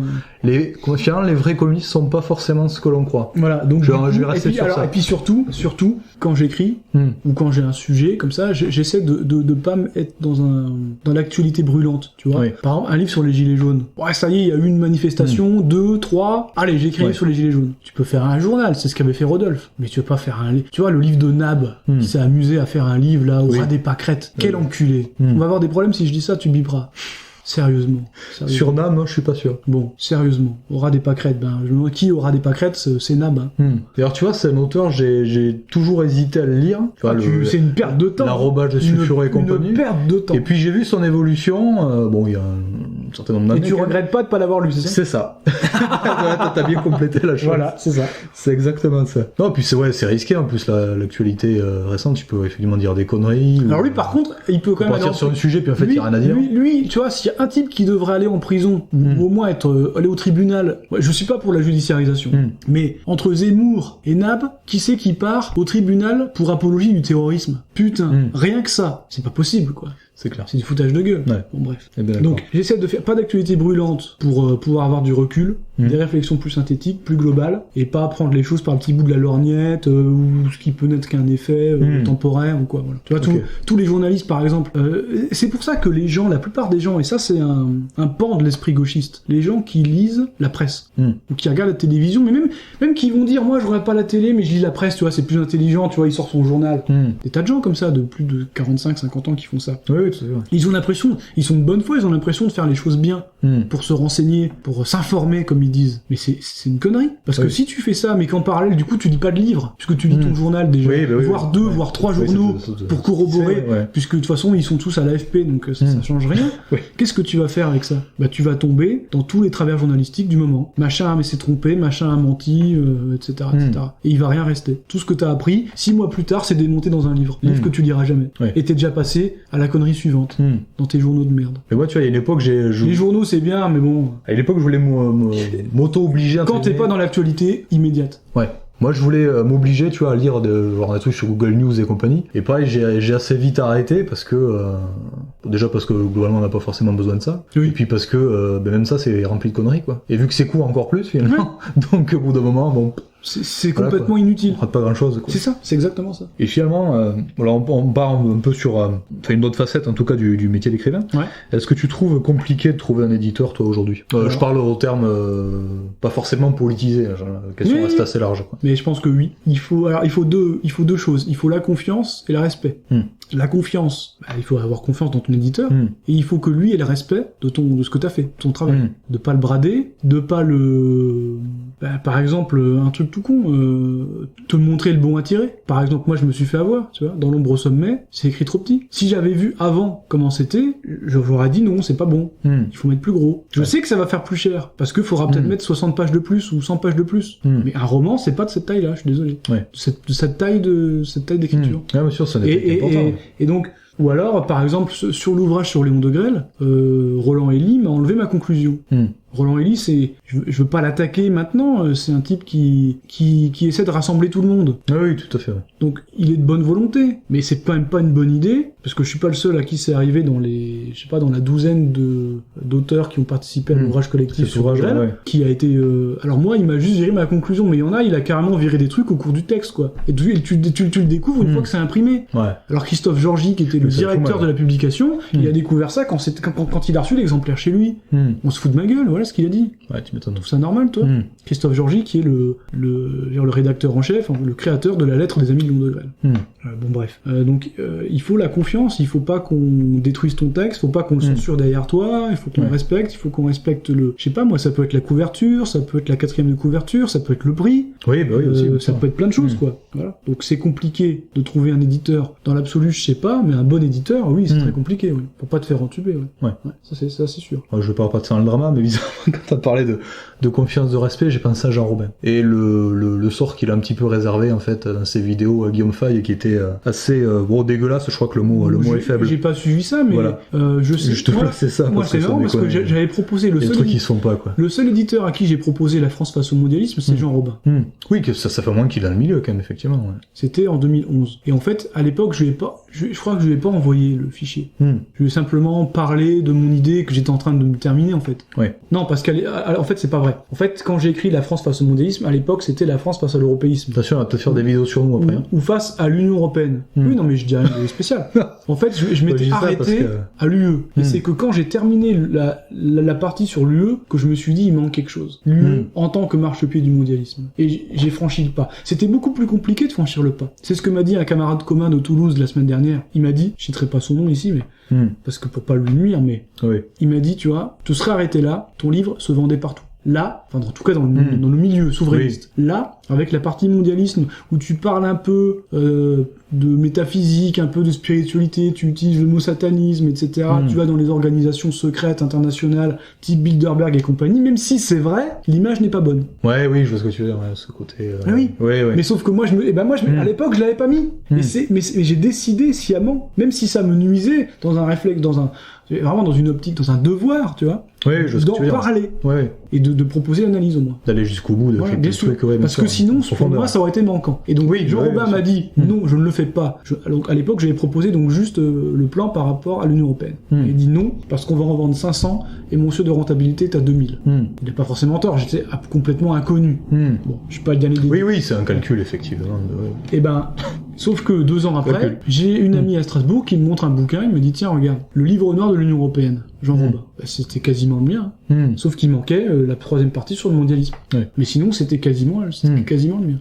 Bon, ça va. Mais après, du coup, on peut parler de Jean Robin, finalement, après, vu le procédé. Il a le droit de changer d'avis, hein. Oui. Tu vois, de se dire au début, ou alors peut-être que ça marchera pas si c'est toi, mais si c'est moi. Parce que c'était pas un auteur à lui, c'était lui-même. Oui. Voilà. Bon, bref. Ouais. Voilà, on conclura par un silence gênant pour... Non, mais... pour toi, Jean. Non, mais alors Jean Robin, je veux quand même lui rendre hommage. Il a publié... Oui, après, évidemment, il a quand même... On peut pas lui enlever ça, quand même. J'allais dire Breivik. Oui, tout à fait. Il faut quand même avoir du courage, quoi, pour... Bien sûr. Donc voilà, au moins pour ça. Tu m'as demandé si c'était compliqué de trouver un éditeur. Mais en fait, tu peux t'en passer. Oui, mais oui. La preuve, c'est que je l'ai fait. En fait, aujourd'hui, avec la technologie, on parlait de la technologie. T'as Internet pour la propagande, t'as des imprimeurs qui sont pas chers. Oui. Tu peux faire ton bouquin. Tu vas pas en vendre beaucoup. Ouais. Mais tu peux potentiellement, t'en sais rien, tu vois, c'est comme un musicien. Maintenant, un musicien, t'as ton studio chez toi. Ah, tout à fait, ouais. Tu peux faire, c'est incroyable ce que tu peux faire. Et pour rien. Ah oui, il faut pas Que dans les années 80, rien que si t'achetais une espèce de magnétophone à 4 ou 8 pistes, c'était super cher. Oui, c'est vrai. Les instruments de musique restent chers. Mais quand t'es musicien, t'as déjà ton instrument. Oui, bah oui. Le fait que tu rajoutes du matériel d'enregistrement derrière, et de mixage, et de post-production, c'est peanuts. Ouais, tout à fait. Voilà. Donc, Ouais. tu peux être indépendant facilement. T'as pas besoin d'éditeur, en réalité. Ouais. Il faut savoir qu'un éditeur te prend, allez, entre 90 et 95% Ah oui. de ton Quand même. chiffre d'affaires. D'accord, j'aurais vu un peu moins. quand même. Et Ok. non mais c'est ça. Ah, ça calme. Entre Ouais, 90 et 95%, c'est-à-dire qu'il te laisse entre 5 et 10%, et il est censé s'occuper de ta promotion. Oui. Qu'est-ce qui te garantit que il va pas Tout à te faire fait, passer sur des radios tous les jours, hein, tu Oui, crois oui, quoi? bien sûr. C'est de l'enfumage, ça. Il fait avec le réseau qu'il a. Et puis en plus, même s'il est de bonne volonté, il va être de bonne volonté pendant 2 semaines, et puis au bout de 2 semaines, il va en éditer un autre qui arrive derrière, et donc les projecteurs seront braqués sur le priorité suivant, et puis sur le sera- suivant, oui, et puis toi ça tu vas change. durer 2 semaines, Ouais, tu vois? bien sûr. Donc non, c'est pas du boulot ça. Et d'autant plus avec Bibract, très mauvaise expérience. Hein. Voilà, j'ai fait une conférence en Suisse, j'ai été invité, c'est vrai, à une dédicace à Paris, à la Nouvelle Librairie au mois de février, mais j'y ai pas été, j'ai été prévenu trop tard, pour des raisons familiales, ça me faisait chier d'y aller ce week-end-là, enfin bon voilà. Bref. Et donc, est-ce que toi, tu considères qu'il y a beaucoup de démarchage justement à faire en tant qu'auteur, militant ou dissident, on parle ça comme on voudra, pour justement être vendu dans les quelques, sont pas nombreuses quand même, il me semble, les quelques librairies de notre bord. Je les ai cités tout à l'heure. Pour Oui, être- j'ai eu... ça serait bien de les citer, mais finalement... Bah, je les ai cités, On les a oui. déjà cités. On peut les reciter. Facta, maintenant Nouvelle Librairie, Oui. Librairie française, Thibaut de Chasset, Mhm. Duquesne, édition de Chiré, c'est tout. Ouais. À l'époque, non, c'est pas vrai. Librairie de Fleurs de l'Action française. Oui, ouais, c'est vrai. Non, enfin, je te cite les miennes. Hein. Oui, oui. J'ai oublié tout à l'heure, Oui. je l'ai pas cité. Voilà, c'est là où je suis, c'est tout. Alors, je rajouterai... Après, c'est ce qui est, voilà, on précise celle qui existe dans le réel. En je fait, rajouterai le local de Serge Ayou. qui sont présents C'est sur... pareil, où je suis plus depuis qu'il a fermé, Oui. forcément. En fait, c'est très facile d'y être. Le problème, c'est pour récupérer ton pognon. Tu peux déposer des bouquins autant que tu veux. Ouais. Les autres, ils m'ont quasiment pas payé. Emmanuel Ratti a toujours été, et puis surtout son vendeur Vincent, de chez Facta, donc qui maintenant tient la chronique, a repris Faits et Documents. Oui. D'ailleurs, il est dans la chronique sur ER, où il présente régulièrement les nouveaux numéros. Oui, aussi sur Méridien Zéro avec... Il a toujours été en or, il a toujours été impeccable avec moi. Toujours. Vraiment, les autres, un peu moins. Et j'ai pas été payé depuis longtemps, et mon éditeur m'a pas payé depuis 2 ans. J'ai rien reçu. Généralement, t'es payé à N+1, c'est-à-dire à année plus 1. Ouais, ok. Là, je suis à année plus 3. Hein. Ouais. Si tu veux. Mais par contre, pour être en rayon, c'est pas très compliqué. Ouais. Mais derrière, les pognons, tu le verras pas. Ok. Encore une fois, exception faite de Facta, vraiment extraordinaire accueil, quoi. Ouais. Mais ben, ouais, il a l'air Ah, je rends hommage, vraiment. Ah, ouais. d'être quelqu'un de bien. Ah oui, il m'a de toute beaucoup façon. aidé, il m'a beaucoup Ouais, aidé. Ouais. Qu'est-ce qu'il Et en transporte, plus, tout non cas, seulement dans il ses te le podcasts, mettait en rayon, mais quand il pouvait, il te mettait en vitrine, tu vois, Ouais, ok, ouais. Sympa. donc il te mettait en avant. Ouais. Alors qu'il fallait bien qu'il choisisse, il avait plein d'auteurs, il pouvait pas mettre tout le monde Oui, en oui. avant, parce que sinon, si tout le monde y est, personne n'y est, enfin, tu vois bien. Oui, tout à fait, oui. Non, c'était... Ouais. Là, j'ai énormément de sympathie pour ce qui a été fait. Ouais. Voilà. Alors que dans d'autres, au contraire, oui, j'y étais, mais c'est comme à la FNAC, quoi. Si tu me demandes pas, tu me trouveras pas. Oui. C'était planqué, tu vois. Ouais, ok, ouais. Et justement, tu parlais de promo que t'avais été invité à une nouvelle librairie, c'est ça? Ouais, mais j'y ai pas été, ouais. Est-ce que justement ça a un impact vraiment réel sur les ventes, Oui. d'être présent Moi, pour faire de la promo j'ai fait physiquement, dans ce genre de lieu? J'ai fait pas mal. J'ai fait des fêtes de Radio Courtoisie. J'ai fait à la Chapelle-sur-Erdre, à côté de Nantes, les éditions de Chiré. J'ai été au Pays Réel, de l'Institut Kiwitas. J'en ai fait d'autres, des espèces de salons comme ça. Oui, ouais. Tu vois, pas que des trucs où je suis tout seul, mais des salons comme ça. Oui. Et quand t'es présent, tu vends beaucoup plus. Indéniablement. De la même manière qu'en politique, j'ai remarqué, quand à l'époque j'étais responsable ou pas des Jeunes pour la France en Meurthe-et-Moselle, dans les villages où on passait nos nuits, moi j'étais étudiant, passais mes nuits à boiter, c'est-à-dire à mettre des tracts villiéristes dans les boîtes aux lettres, on regardait les scores, bah, c'était significatif entre là, les scores qu'on avait fait là où on avait boité et là où on n'avait pas pu boiter. Non, Parce qu'on peut pas le faire dans tout le département à la même échelle, tu vois, on n'était pas suffisamment nombreux, on était une quinzaine, pas plus. Ouais. Et c'est intéressant ça. Et c'est pareil pour les ventes de bouquins. Quand tu fais une émission, pardon, bon là peut-être pas parce que l'Instant Caucasien, y a pas une visibilité énorme, tu vois. C'est 1000 vues maximum, et sur les 1000 vues, Oui. Enfin, il y a un pourcentage de trolls qui est assez important. Maintenant c'est 500, c'est arrivé, Bon, on est content. voilà. avec un pourcentage de trolls qui est important. Ouais. Mais quand je suis passé par exemple sur Meta TV ou des chaînes comme ça qui font des milliers de vues, normalement la référence c'est 1%. C'est-à-dire à peu près 1 sur 100 qui va peut-être pas acheter le livre, mais au moins cliquer sur le lien, quoi. Ouais, ok, ouais. Voilà. Et là, dans une période de 2 semaines qui suit la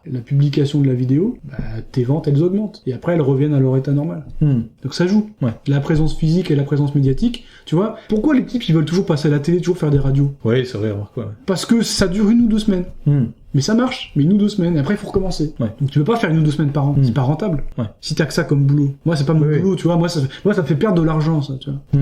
Oui, c'est sûr. Mais c'est vrai que nous, podcast, l'important c'est que le message passe, ça c'est un petit peu... Mais nous on est des militants. Un petit peu différent. On est des militants. Oui, voilà, c'est ça. Des militants politiques. Ça joue. Et c'est vraiment ce que tu dis, le boitage, parce que c'est que moi j'ai pu boiter essentiellement avec l'Action française, et il y a des fois où là, tu te dis, bon c'est sympa la première fois, tant de camarades machin, puis des fois il est 3h du mat, tu fais, putain, est-ce que c'est vraiment un impact réel sur les gens, ce qu'on est en train de faire? Alors, donc ouais, intéressant. Non mais là moi je te dis ça pour un mouvement qui avait qui était présent aux élections. Oui, l'Action française, si elle est pas présente aux élections, ça va pas rapporter de voix. Oui, bien sûr. Voilà. Non mais important de le mesurer, ouais. Après Villiers, c'était, tu vois, le MPF, c'était un parti qui a été, la 5ème République, c'est pas un parti, non, c'est une personne. Mais bon, si on simplifie, c'est quand même 2 candidatures à l'élection présidentielle. Oui. C'est quand même la liste de droite au premier plan aux élections européennes de 99. Tu vois, devant Sarkozy, devant la liste de l'UMP. C'est quand même, c'est pas n'importe quoi. Ouais. Tu vois, c'est pas du jour au lendemain, c'est pas une notoriété qui se fait en 5 minutes. Tu vois. Ouais, tout à fait. Ouais. Philippe de Villiers, il commence la politique en 86. Ouais, c'est sûr. C'est sûr, faut le temps. Après aussi peut-être parce que cela, je me suis en train de propre réflexion pendant que tu en parlais, mais on a quand même beaucoup d'écrivains en fait dans ce milieu en fait, si on réfléchit. Enfin beaucoup, suffisamment pour s'y perdre ou pas tous les connaître ou tu vois, c'est assez cryptique quand même. Bon maintenant nous ça fait un petit moment qu'on est dans ce milieu-là, mais sans prétention, mais quand tu débarques, bon t'en connais 4-5. Surtout qu'en plus c'est un milieu qui est assez jeune quand même. Mais ça c'est bien, c'est très bien. Donc d'où l'intérêt justement d'être présent physiquement pour se démarquer un petit peu quoi aussi. Oui bon ça c'est dans une optique de vente, mais si tu veux, moi après qu'on achète mon livre ou celui d'un camarade Nacio, oui bien sûr, pour moi ça fait pas de différence, tant mieux, tu vois. Je comprends qu'un jeune il peut pas tout acheter, il doit choisir, mais globalement il doit choisir entre nous et les autres, tu vois. Je dirais un nous, je dirais pas un jeu. Après je te dis, pour moi ça change rien. Bon, c'est de toute façon même si t'achètes l'Ombre au sommet, pour moi ça change rien parce que je suis pas payé. Et je crois que je le serai jamais vu comme c'est parti. Donc tu vois, c'est fini. Je sais plus quand sortir un autre. Tu vois, bon, voilà. Ok. Et justement, là, mais c'est les idées, on fait ça pour les idées. Oui, c'est pour ça que les gens se rendent pas compte. Les gens se rendent pas compte du sacrifice professionnel que tu peux faire par rapport à la carrière qu'on pourrait avoir. Ah oui, tout à fait, dans tous les cas, de toute façon. Et encore, je m'en plains pas.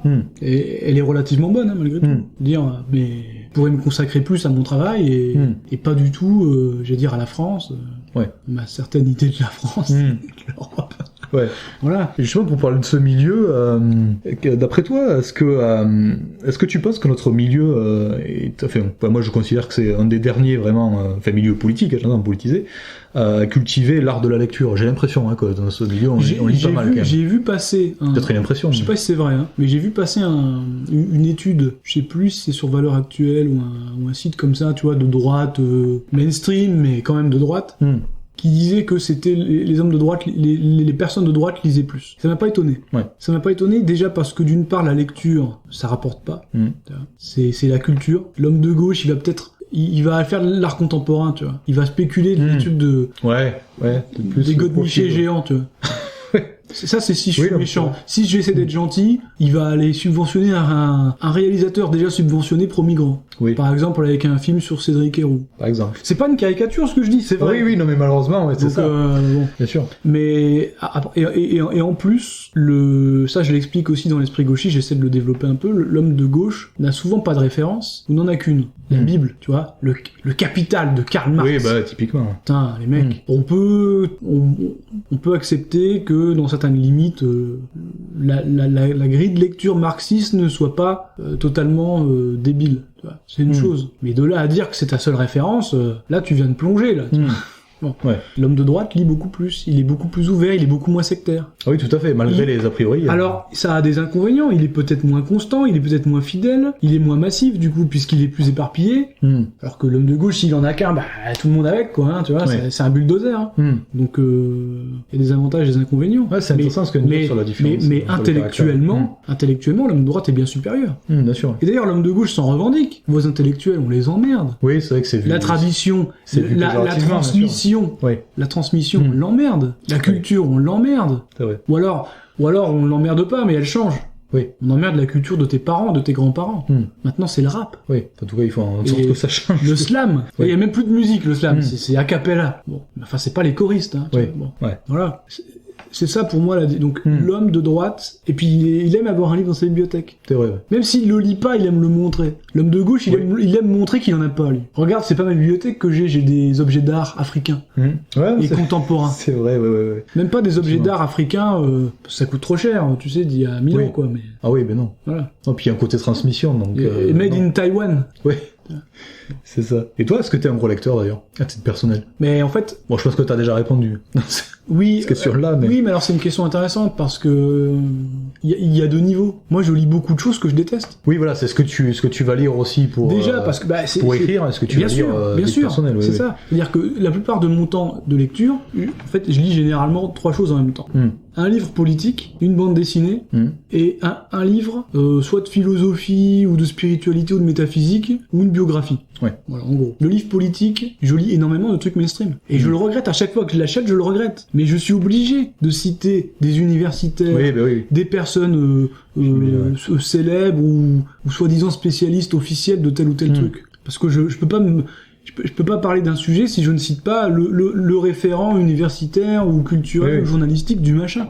Mais c'est de la merde. La plupart des livres que je lis sont de la merde. Mais c'est vrai, c'est vrai. J'ai encore lu, écoute, on peut prendre un exemple. Je vais te le demander justement. Il y a 2 semaines, j'ai lu Islamophobie, intoxication. C'est quoi le titre exact? Intoxication idéologique, je sais plus. Enfin bon, le titre de base, ça c'est le sous-titre, mais le titre de base c'est Islamophobie. D'accord. De Philippe Deribard, qui est un boomer, comme dirait spécial dédicace à Eva, si elle m'entend. Un boomer. Ah, le péril vieux. Toujours. Un sale boomer. Voilà. Un boomer dégueulasse, oui. Directeur de recherche au CNRS. Sociologue. Bon, tu dis, le type en fin de carrière, il écrit un livre sur l'islamophobie en tant qu'instrumentalisation des islamistes, comme dit Alexandre Delval, pour culpabiliser les sociétés occidentales qu'il tente de pénétrer, pour ne pas rencontrer de résistance, et pour utiliser à leur profit ce qu'ont mis en place les sociétés occidentales en termes de droits de l'homme et compagnie, et de respect de l'individualité. C'est-à-dire que ils vont instrumentaliser la défense de l'individu pour mettre en place une espèce d'instrument de pénétration collectif, communautariste et islamiste, qui va jusqu'au terrorisme, tout à fait. Et jusqu'à procédé bien connu, jusqu'à l'imposition de la charia, c'est ça que ça veut dire. Ah oui, bien sûr, c'est le but est là, le but final est là. Voilà. Et bien il prend le type explique ça, c'est la thèse de son bouquin. Sur le fond de la thèse, oui, il a raison, mais quand tu vois les détours intellectuels qu'il est obligé de faire pour dire mais c'est pas une majorité, peut-être même c'est une minorité qui essaie d'instrumentaliser tout ça, et puis il faut dire qu'on les aide bien, ce qui est vrai, mais il fait tellement de circonvolutions que déjà c'est chiant à lire, et puis je veux dire, l'éditeur lui a demandé un livre de 200 pages, ou je sais plus combien, il y a peut-être 250 pages, il a fait 250 pages, mais tu pourrais garder autant d'informations avec un livre de 50 pages. Il y a que du gras. Tu vois, pour paraphraser Dominique de Villepin. Si tu gardes le tendon, le nerf, le muscle, c'est 20%, même pas. Et tous les livres que je lis sont comme ça. Tu prends un livre, là pour le coup t'apprends rien. Parce que c'est sur chaque page, t'as la même chose. Tu as les écrivains qui reprennent de livre en livre la même chose, t'as Michéa. Michéa, il a écrit un livre, et il le décline. Et tous les ans, il sort un livre. J'ai jamais lu Michel, D'accord. Je sais que c'est intéressant, mais... Lisant un. Lis le dernier. Prends le dernier. C'est une mise à jour des autres. Ok, oui. Tu vois, il pourrait l'appeler le premier Xème version. Oui, d'accord. Mais c'est le même livre. Et tu as les auteurs qui sont encore pires, comme Philippe Deribard dans ce livre ou d'autres. Qu'est-ce qu'ils font? À chaque page, ils écrivent la même page. Donc au lieu de lire un livre, là tu lis une page. Ouais, ça c'est chiant. Non, ça, mais c'est ça. Ouais. Et ils te le vendent 20 €. Pourquoi ? Parce que sur les 20 €, il y en a 19 qui vont à Albin Michel. Ouais. Ou à un autre. Tu vois ? Ouais. C'est insupportable. Ouais. Et après il faut, tu vois, par rapport à la dernière fois que t'es venu, il faut racheter une bibliothèque, tu vois, il faut racheter une étagère parce que j'ai plus de place. Bah oui, du coup. Ouais. Mais il faut les vendre. D'ailleurs, celui-là, je l'ai donné. Tu vois, j'ai fait une bonne action. Tu vois, j'ai acheté 20 € et je l'ai donné. Mais j'en ai des autres à donner, ça t'intéresse. Si tu veux, voilà. Non, plutôt de Grêle, par exemple. Ceux-là, je les garde. C'est plus intéressant. Mais voilà. Tu vois, la vraie littérature. Enfin bref. Et moi, je te pose la question, c'est vrai que moi, je lis essentiellement des livres du milieu, donc. Alors après, dans beaucoup d'essais, c'est pour ça. J'ai pas répondu complètement à ta question. Ça, c'est pour les essais de travail. À côté de ça, comme tu peux le voir, je lis beaucoup de bandes dessinées. Oui. Lis ou relis, parce que périodiquement, je relis des romans. Des romans, j'en lis très peu. Là, je viens d'en lire un. Là, j'ai été à un festival à Narbonne de geek avec des auteurs science-fiction, fantastique, machin. Okay. J'ai acheté un livre pour soutenir un jeune auteur, mais j'aime pas. J'aime pas. Si tu veux, je reste classique, quoi. J'ai vraiment du mal avec les. Pourtant, le type a fait beaucoup d'efforts. Il a créé un univers. Et c'est un physicien, tu vois. Donc il a. Oui, il y a toujours un univers. Il a fait son truc. Il a essayé de le rendre en plus. Même un truc de science-fiction, il a essayé de le rendre réaliste. Enfin, c'est. Ouais, c'est cohérent. Okay, ouais, c'est du boulot. Il a créé une mythologie et tout. Ouais. Mais ça m'intéresse pas. Je le regrette, hein. Ouais. Je préférerais me plonger, tu sais, dans la fantasy, dans les avatars de jeux de rôle toute la journée, d'être virtuel. Ça serait plus confortable, hein. Mais on a d'autres aspirations dans la vie et d'autres responsabilités. Hein. On peut pas faire ça. Ouais. Mais voilà, donc j'essaie quand même de me distraire un peu. Tu vois, je relis pas non plus toujours les mêmes histoires de Lovecraft, quoi, ou de. Ouais. Voilà. D'ailleurs, ça fait longtemps que. Non, je pense à Lovecraft parce que je me suis replongé il y a pas longtemps dans un de ses biographes, mais bon. Voilà. On va pas faire une émission sur Lovecraft maintenant. Non, plus tard peut-être, parce que moi je te laisse. C'est un auteur qui me parle aussi, donc. Je te laisse terminer tes questions, mais voilà. Mais c'est vrai que moi aussi j'ai du mal un petit peu à rentrer dans d'autres types de lecture, et des fois j'aimerais, j'ai quelques marottes, jardinage, Moyen-Âge et compagnie, mais des fois j'aimerais trouver des sujets un peu plus légers, et des fois je me dis mais putain, mais c'est trop du divertissement ce que je suis en train de lire aussi. Des fois je sais pas si t'as ce truc là de dire bon. Moi j'ai pas de scrupules. Des fois c'est lourd ce qu'on lit, mais c'est bien aussi. Par rapport à ça, j'ai pas de scrupules parce que je fais ma part, et toi aussi tu devrais, en tout cas te le dire, mais je conçois que ça puisse arriver autrement à quelqu'un qui fait que ça. Au bout d'un moment. Ouais. Mais bon, moi je me permets, tu vois, quand même. Parce que sinon, je fais plus rien, quoi. Je suis un esclave complet, quoi. Ouais. Et puis c'est bien aussi pour te ressourcer. Oui, tout à fait, ouais. Mais moi c'est dans ce but-là aussi, effectivement, que j'essaye de lire autre chose. Il y a les romans de voyage, là, j'essaye ça peut être sympa, parce qu'on connaît pas tout, ouais. Après, évidemment. tu vois, quand je te dis tout à l'heure, tu vois, quand j'ai eu notre avant-guerre de Brasillac, ça c'était un roman de voyage pour moi, c'était pas Oui, après tu peux, c'était pas politique, tu vois, j'ai pas lu ça dans une optique politique. Oui, tu peux considérer que c'est... Je précise, hein, parce que ça faisait partie du divertissement, ça, Brasillac, tu vois. Après, tout dépend aussi comment tu prends le livre au moment où tu le lis, évidemment.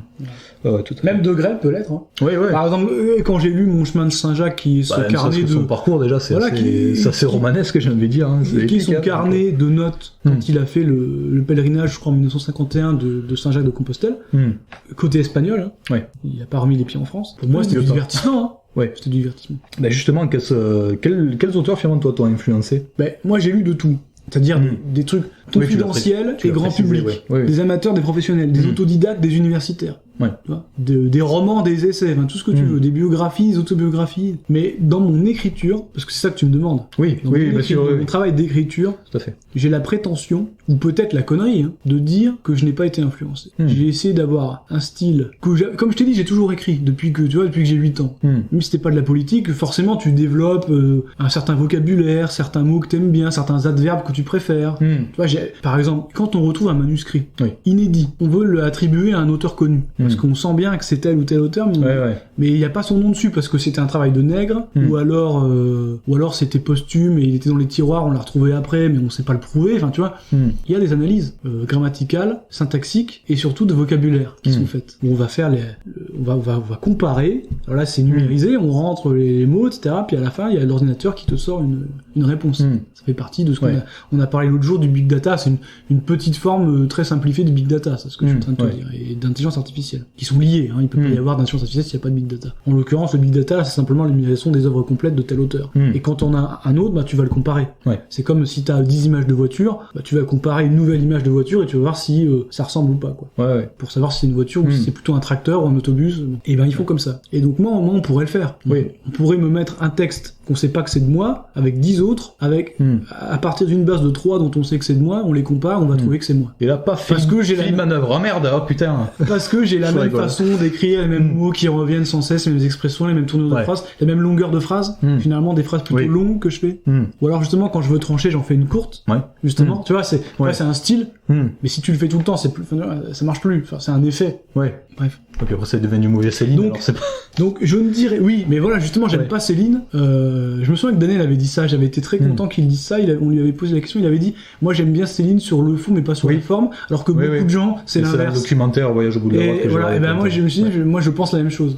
Bon bref, je fais une parenthèse. Et tous ceux qui ont lu Céline, je pense, ont des fois aussi accroché à cause du style et puis bien sûr, mais évidemment, sur le fond. Évidemment, c'est pareil pour Bukowski, c'est pareil pour plein de choses. Donc moi, j'ai lu tout ça, mais j'aurais la prétention encore une fois donc de dire que personne m'a vraiment influencé. Je n'écris pas à mon avis comme un auteur particulier. Par contre, si tu veux savoir si j'ai un modèle, si je l'ai pas fait mais j'aurais aimé le faire, je peux te citer quelques auteurs qui me viennent parce que je les ai beaucoup lus, parce que j'aime bien leur style. Oui, j'allais te poser la question sur ce que j'appelais les figures tutélaires, mais là, c'est ça. Alors, encore une fois, c'est pas un modèle, donc c'est pas, j'ai pas la prétention de le faire, et je cherche même pas à le faire, parce que je sais que j'en ai pas la capacité, de toute façon, honnêtement. Oui, ou faire quelqu'un que tu... Parce que là, je vais citer des grands auteurs, quand même. Que tu aimes vraiment, et que... Déjà, il y a Guénon. Tu te sens une proximité avec. Guénon, Evola. Moi, je fais le rapprochement avec Philippe Landeux. Je sais pas si tu l'as lu, ce que tu as lu de lui. Je sais pas si ça te fait penser à ça. C'est ce que j'appellerais une écriture chirurgicale. Ah oui. Mathématique. D'ailleurs, Guénon a commencé. Moi, j'ai fait des études de philo, mais j'ai fait un maths philo avant de faire une école d'Inge. Il y avait les cours de logique qui étaient en commun. Et en fait, la philo, ceux qui arrivaient le mieux, je sais pas, on était peut-être 150 au premier semestre de la première année, 150, au deuxième semestre 10. C'est pas ça, avec crème. C'est clair. Et en fait, ceux qui arrivaient le mieux, c'était ceux qui venaient de S. Parce qu'en fait, ce qu'on demandait, c'était pas des littéraires qui n'avaient pas l'esprit de raisonnement. C'était une démonstration, c'était une organisation, c'était une structuration. Oui, c'est pas étonnant, ceci dit, bien sûr. Et voilà. Et en plus, les cours de logique, les L étaient perdus parce qu'en plus, il y avait de l'abstraction. Et ils étaient perdus. C'était foutu. T'es foutu. Tu peux pas, parce que t'es pas habitué. C'est mon gros souci avec les maths, c'est l'abstraction. Même si t'es pas con, le fait de pas en avoir fait, parce que maintenant, ils te spécialisent de plus en plus tôt au lycée. Les cons, dans leurs réformes successives. Ils te spécialisent trop tôt. Ce qui fait que tu vas arriver, peut-être que seconde, première, terminale, tu vas pas faire. Oui, j'ai entendu ça. Ou à la limite, au pire, tu vas en faire en seconde, mais première, terminale, tu vas plus faire de maths du tout. Et t'arrives en première année de philo, tu sors ou même tu fais Cagne avant, ou Hippocagne ou quoi, et t'arrives, et ça fait 2 ou 3 ans que t'as pas fait de maths. Ah, c'est une connerie. T'y arrives plus. Parce que tu reviens pas en arrière, si tu veux pas. Tu vois, je discutais avec des collègues ce matin, moi je pouvais te faire une étude de fonction complète. Allez, en un quart d'heure. Maintenant, tu vois, ça fait 10 ans que j'en ai pas fait j'ai fait des maths, mais plutôt des statistiques. Mais tu me dirais, tiens, fais une étude de fonction. Là, comme ça, je te ferais peut-être une dérivée de tête, mais je pourrais plus te faire un calcul d'intégrale. Enfin, il faudrait que je m'en mette au moins 1 heure dedans avant de le faire. Voilà, tu me rappelais des mauvais souvenirs, là, c'est... Et je discutais avec Est-ce qu'on peut arrêter cette entrevue, s'il vous plaît ? Et j'en discutais avec mes collègues ce midi, c'est pareil pour eux. C'est-à-dire que leurs gamins qui passent le bac, ils vont pouvoir le faire, mais s'ils mettaient le nez dedans, instinctivement, ils sauraient plus le faire. Ah, demande à ta mère, je sais plus. Non, mais c'est ça, quoi. C'est ça.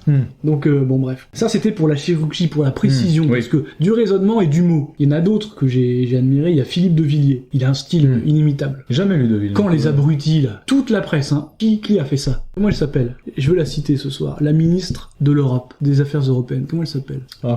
Loiseau. Bon. Et Loiseau, elle a orchestré, je l'accuse d'avoir orchestré via son ministère une campagne de désinformation massive contre le nouveau livre de Philippe de Villiers qui est sorti au mois de, mars-avril, avant les élections européennes, sur la construction européenne.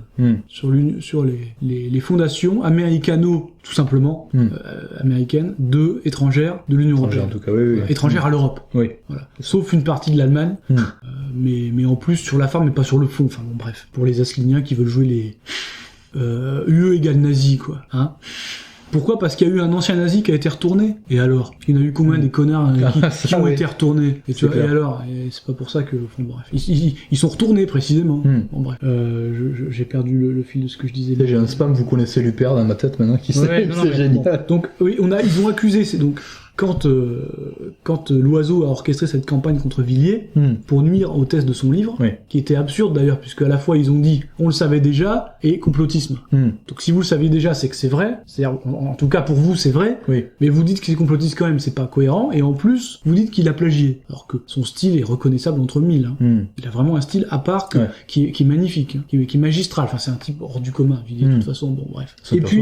Et puis pour d'autres raisons, je citerai quelques autres écrivains de moins connus, ou en tout cas de seconde zone, mais donc j'aime bien le côté à la fois essai, analyse brillante, et mélange avec des anecdotes personnelles. Ouais, c'est intéressant. Que beaucoup d'auteurs ne se permettent pas. Ils préfèrent rester, tu vois, complètement universitaire. Même moi, je le fais. Jamais je cite une anecdote personnelle dans mes livres, dans mes essais. Que ce soit dans La France face au mondialisme, ou dans... Le seul truc que je me permets, c'est quand je cite l'an 2 à un moment donné dans L'Esprit gauchiste, qui est pas encore paru, c'est de dire que c'est moi qui écris la préface de tel livre. Ça va pas très loin en termes d'anecdotes personnelles. Voilà, c'est marqué dessus. Là, parce que il faut savoir le faire bien, sans saouler le lecteur. Il faut l'assumer. Et moi, j'essaie de rester plus neutre et voilà. Mais en tout cas, tu vois, généralement, ce qu'on admire, c'est ce qu'on fait pas soi-même. Tu vois, voilà. Donc, plutôt. C'est logique. Si on le fait, on admire plus parce qu'on trouve ça banal. Donc moi, j'admire ça, et je vais citer 3 noms. Par ordre décroissant, Paul-Marie Couteau, qui n'a rien écrit depuis 10 ans. J'en parlais avec une amie il y a pas longtemps. Son dernier livre c'est 2010, mais on peut encore le conseiller comme un écrivain malgré tout. Je sais qu'il travaille actuellement sur un livre, Paul-Marie Couteau. Francis Bergeron, et une nouvelle, j'allais dire venue, puisque elle a écrit 2 livres en 2-3 ans, mais elle commence... Le pire, c'est qu'elle a mon âge. Elle est de 85, mais elle est professeure agrégée... Enfin, elle est professeure. Elle est enseignante. Elle n'est pas prof d'université, mais elle enseigne dans un collège... Je sais plus, la littérature ou la philosophie dans un lycée. Mais elle est comme agrégée. Elle fait des grandes études. Et elle est brillante. C'est Ingrid Riocreux. Oui, que j'ai découvert il y a pas longtemps via Maurice Jean. Ah ouais, excellente. Et ses livres sont très très agréables à lire parce que justement, elle mêle les réflexions de fond avec des anecdotes personnelles. Elle est passée par Cannes, justement. D'accord. Je sais plus, je me demande même si elle a pas fait l'ENS, justement, comme Brasillac dont je parlais justement. Je ne sais plus si elle a fait l'ENS, si elle est normalienne ou si elle a juste fait Cannes, qui est déjà beaucoup. Bon, je m'avance pas, c'est un des deux, mais enfin généralement. De toute façon, quand tu fais l'ENS, tu fais généralement Cannes avant, mais bon, bref. Donc ça, ce serait plus mes modèles. Enfin, pas mes modèles, justement, parce que je les prends pas pour modèles, parce que j'y arriverai pas, je le fais pas, mais un peu mes héros, tu vois, de l'écriture. Et puis le dernier, on l'a déjà cité, c'est De Grelle. Et lui, parce qu'il a un vocabulaire tellement riche, en fait. C'est un Belge, mais issu d'une famille française, qui a épousé une Française, et qui parle français, mais c'est la plus belle langue. Ouais, c'est vrai que moi, je me suis refait quelques vidéos là. Après, ce que je viens de te dire, les considérations personnelles, tu peux les retrouver dans des romans. Par exemple, dans Alexandre Dumas, que ce soit dans Les Trois Mousquetaires, ou je sais pas si, peut-être aussi pareil. Je sais que c'est pareil dans Les Compagnons de Jéhu, ou peut-être Le Comte de Monte Cristo, je ne sais plus, mais j'imagine que c'est un style qu'il a conservé de manière générale. Il parle au lecteur, tu vois. Lecteur, tu vas, nous allons faire ceci, tu vois, et t'as un caractère un peu omniscient de l'écrivain dans son roman. C'est original aussi, ça. Tu vois, ça n'existe plus aujourd'hui, tu fais pas un roman en écrivant, ou alors c'est rare. Ou alors après ça ressemble à une pénible dissertation d'un collégien qui a plus d'imagination, quoi, et qui est obligé de se mettre en scène lui-même pour faire avancer l'histoire, mais à l'époque ça se faisait, et quand c'est bien fait, ça peut être génial. Voilà, donc ça, je parle des modèles. Donc, tu vois, tout à fait. Si je te dis Dumas comme modèle, après on va arrêter, quoi. Si tu veux, il y a plus rien, tu vois. Voilà. Ok. Voilà. Et pour finir, quel conseil tu donnerais finalement à des jeunes auteurs qui aimeraient se lancer comme écrivain? Alors déjà, faut être satisfait de ce qu'on fait. Il faut continuer jusqu'à ce qu'on soit content. En fait, il faut se satisfaire soi-même avant de satisfaire un lecteur. Je sais qu'il y en a, c'est comme en musique. Moi, j'ai fait de la musique pendant longtemps. Tu te dis, bon, j'ai composé très peu. J'ai composé un peu, mais très peu. C'est compliqué. Donc j'étais essentiellement un interprète finalement. Musicien tous les deux, moi, niveau satisfaction. J'ai fait de l'impro. C'est pas souvent le cas. J'ai fait de l'impro et j'ai fait de l'interprétation beaucoup, mais que ce soit en harmonie ou en orchestre de jazz, de rock, de métal, ou de ska punk aussi. Mais tu vas avoir tendance à être content quand tu fais un truc original. Voilà. Et si ça te plaît pas, si tu dis plutôt, ça. Mais ça fait vendre, donc je vais faire comme ça. Il faut que ma chanson fasse 2 minutes 40 pour passer à la radio, parce que c'est comme ça, c'est le format idéal. il faut qu'il y ait un couplet, un refrain, un couplet, un refrain, un solo, un refrain. Tu vas peut-être être dans le moule, mais si ça te fait pas plaisir, ne le fais pas. Si ça te fait vraiment plaisir d'être dans ce modèle parce que c'est la norme et que tu trouves ça bien, bah fais-le. Mais si t'as des réticences et que tu penses qu'il faut faire autrement, fais autrement. Mais je sais pas si nous qui avons un petit peu officié dans le métal, justement, on pourrait se satisfaire de ce genre de format. C'est-à-dire, tu peux faire du Metallica, tu peux faire du Dream Theater. Oui, il y a des trucs comme tu peux faire du truc plus classique. Oui. Tu peux faire un morceau de 10 minutes, et encore Metallica, ils ont tout fait. Oui. Des trucs classiques, des trucs moins classiques, ils ont osé. Tu vois? Si tu compares avec AC/DC, eux, ils sont restés ils ont jamais osé. Tout à fait, ouais. Tu vois? Je dis pas ça pour critiquer parce que j'adore. Mais ils ont pris aucun risque. Ils ont fait 20 fois le même album. Avec des riffs différents. Et heureusement, comme chaque riff était bon, on fait 20 bons albums. C'est ça. Mais ça, à la limite, mais c'est ça. Mais ça reste sans risque. Donc peut-être qu'à un moment donné, le guitariste s'est dit, on fait comme ça, mais moi ça me satisfait pas pleinement. D'ailleurs, tu as des tas de groupes où les types ont des side projects, c'est-à-dire des projets à côté. Plus osés, effectivement, et risqués, Où ils sortent des sentiers battus. Tout à fait, Voilà. Où ils peuvent même simplement rejouer dans des petites salles. Parce que avec leur groupe, ils peuvent remplir que des zéniths et des stades, et ils ont envie de retrouver l'ambiance d'une petite salle de 200 personnes. Mais comment ils peuvent faire ça? En recommençant de zéro avec un autre groupe, parce que sinon, ça va être pris d'assaut et il y aura la guerre devant la salle parce que tout le monde va vouloir un billet, quoi. C'est pas possible. Tu vois. Donc faut penser à ça. Donc moi je dirais vraiment, satisfaisez-vous vous-même. Ne cherchez pas à copier un style existant qu'on vous a demandé, que même si vous l'appréciez, ou qu'un éditeur vous impose, encore pire, tu vois, pour faire plaisir, ou parce que c'est à la mode, ou parce que c'est ce que tu penses que le public va aimer. Oui, aussi, Tout ça c'est un peu lié, l'éditeur il va être content parce que c'est ce qu'il pense que c'est à la mode. Bref. En musique, on est son premier auditeur, en écriture, on est son premier lecteur.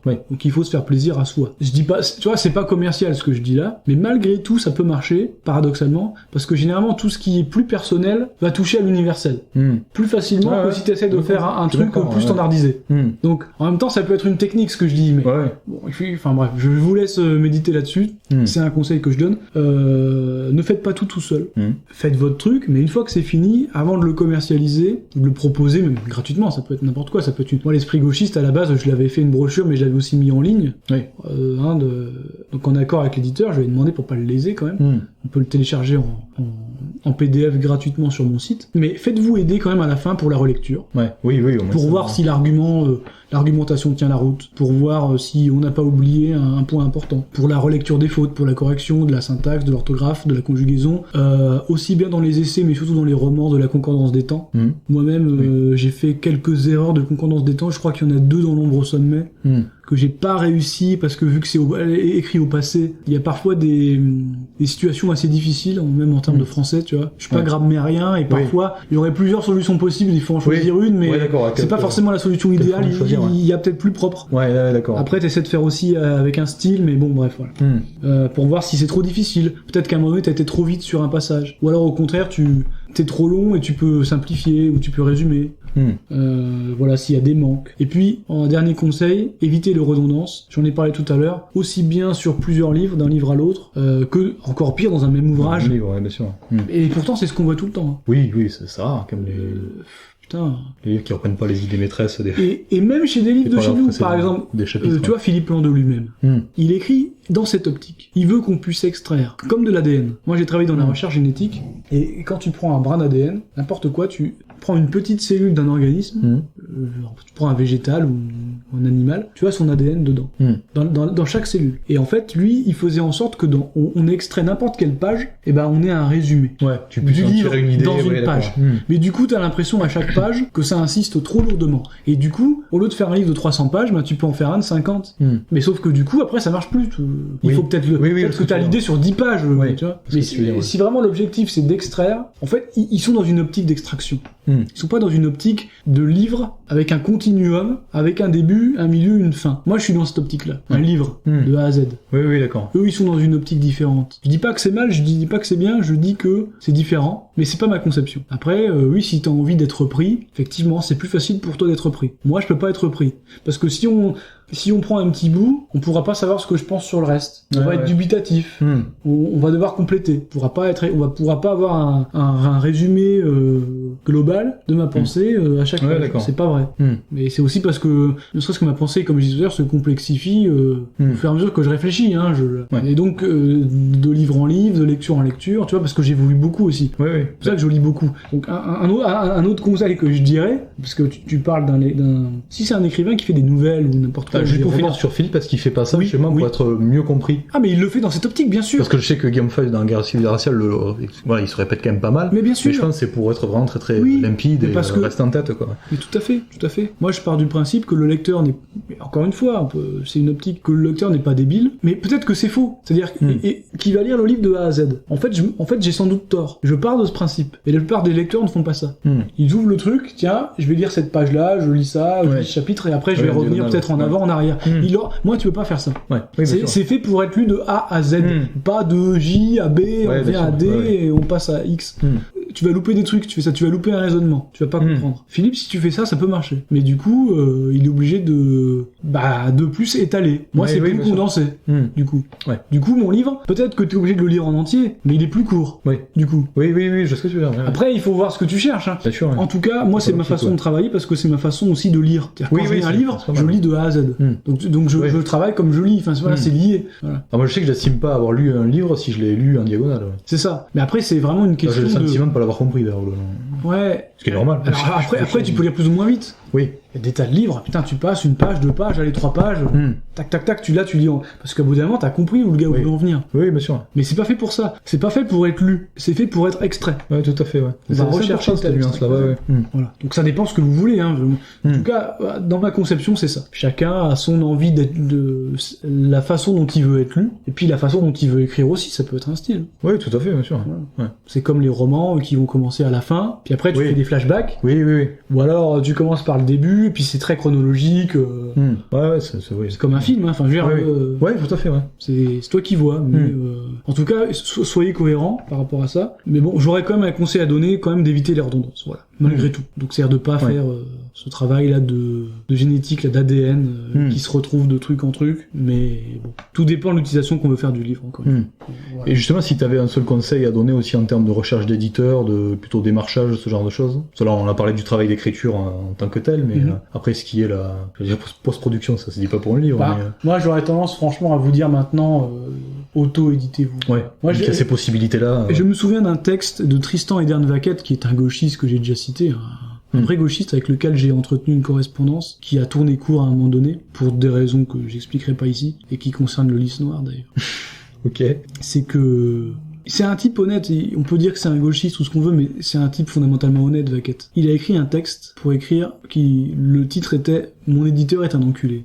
Alors, cherchez ce texte sur internet, lisez-le. « Mon éditeur est un enculé » de Tristan Edern-Vaquette, qui est un pseudo qui vient de Jean Edernalier. Parce qu'en fait, qui était un de ses modèles avec le professeur Choron et toute l'équipe de Harakiri. Enfin bon, c'est un gauchiste, mais... Ouais, un côté sympa. Mais qui a un côté... non, mais en tout cas, Vaquette, qui a un côté... Qui me parle. Un côté anarchiste intelligent, malgré tout, et surtout libertaire. C'est-à-dire que c'est pas lui qui va vous faire un procès, c'est pas lui qui va... Il va vous laisser vivre, quoi. Vous êtes pas d'accord avec lui, c'est pas grave. On respire, on se calme, et ça fait du bien dans ce monde de gauchistes totalitaires, quoi. Ça tranche quand même. Ça reste un gauchiste, mais... Oui, je vois ce que tu veux. Mais un bon gauchiste, quoi. Un gauchiste qu'on peut tolérer parce qu'il est tolérant. Voilà. Mais en tout cas, son livre, parce que, en fait, on lui avait dit, mais tu peux pas le publier. Parce que si on le publie, nous, on va aller en prison. Ou alors on va devoir payer X centaines ou milliers d'euros d'amende par bouquin en circulation. Donc ça veut dire, on fait faillite, quoi. Et on peut plus jamais rien faire de notre vie. Parce que dès qu'on aura quelques gains que ce soit, on devra le reverser. Tu vois, il sera saisi. Il sera saisi à vie, tu vois. C'est un projet de faillite à long terme. Donc c'est pas marrant, tu vois, de faire ça. Ou alors, après, il faut mettre de l'argent de côté et racheter une carte d'identité avec un photo, tu vois, à la limite. C'est un concept partir à l'étranger, tu vois, mais c'est compliqué. Tu peux plus vivre en France, quoi. C'est ça. Minimum, ou en Europe même, peut-être. Donc c'est alors, je le publie, je bousille ma vie, ou je le publie pas, et donc, du coup, ils avaient fait venir, c'était tout un bordel pour faire venir, à l'époque, c'était maître Thierry Lévy, le spécialiste qui est mort maintenant, le Cyclope des Carpates. Je vois qu'on a le même pseudonyme. Le spécialiste de la liberté d'expression et de la liberté de la presse en France, qui disait, alors là on peut pas.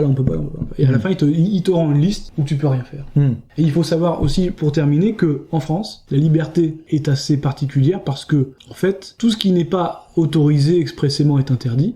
Et dans l'art, c'est toléré. On peut tuer quelqu'un dans un film, on peut tuer quelqu'un dans un roman, on peut faire ce qu'on veut, tant que c'est considéré comme de l'art par le juge. Mais qui va juger que c'est de l'art? Quand vous faites une pièce qui n'est pas vendue, ou quand vous faites comme Coste, que tout ce que vous trouvez comme salle, c'est une cave, comme il y en a des tas à Paris, des caves de bars pour jouer. Moi j'ai fait des concerts, il y avait 10 personnes, et parmi ces 10 personnes, c'était les 3 musiciens de chacun des 2 groupes qui suivaient.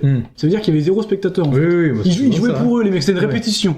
Bon. Oui, on a connu la même chose, 10 personnes. 3 groupes, 10 personnes. Et ben, tu dis ça à un magistrat, il va dire, mais non, c'est pas vrai. Vous avez pas fait un concert. Vous avez fait une réunion privée, vous avez fait Donc, ce que vous faites, c'est pas de l'art. Donc, dans ce cas, attention. Dès que c'est politiquement tendancieux, vu que c'est pas de l'art, c'est de la propagande, c'est sectaire, vous êtes une secte, pourquoi vous vous cachez comme ça? Bah, je me cache pas, connard, je fais ce que je peux, tu vois. J'essaie de trouver un bar où on veut bien de moi à Paris, tu vois. Et donc, la liberté d'expression dans l'art, elle est tolérée dans la mesure où elle est tolérée par le juge qui, à un moment donné, pourrait avoir l'air con de condamner quelque chose qui est de la fiction et que c'est reconnu par la presse, par le grand public. Mais dès que t'es un peu borderline, dès que t'es un peu marginal en termes de diffusion, de représentation, tu vois, et ben là, on va te faire tous les coups de pute. Et la loi t'y autorise. Et tu pourras pas te cacher en disant c'est de l'art. Parce qu'en France, ça n'existe pas. Dans d'autres pays, cette jurisprudence ou même ces lois de base peuvent exister. En France, c'est pas le cas, c'est l'appréciation du juge. C'est lui qui décide si c'est de l'art ou pas. Et s'il t'aime pas, il dira que c'est pas de l'art et point barre. Et tu pourras pas lui dire si c'est de l'art. C'est pas toi qui juge, justement. Mais je pense pas qu'il y avait cette espèce de nuance de... Il y a pas de différence. D'appréciation. C'est toujours avoir en tête ce genre de choses, effectivement. Tout à fait. Bon, en tout cas, merci Jacques pour ce long entretien, mais encore une fois, là, c'était très, très intéressant. Bon, on parlait, de toute façon, avant l'entrevue, on aimait bien dériver sur des sujets qui, a priori, n'avaient pas de lien. Je pensais que ça irait plus vite. Qui en avait, mais... Et on a dit plein de choses. Mais je pense que c'est justement, c'est vivant et c'est intéressant pour ça. J'ai envie de dire, là, tu m'as donné plein d'idées de podcast suivant.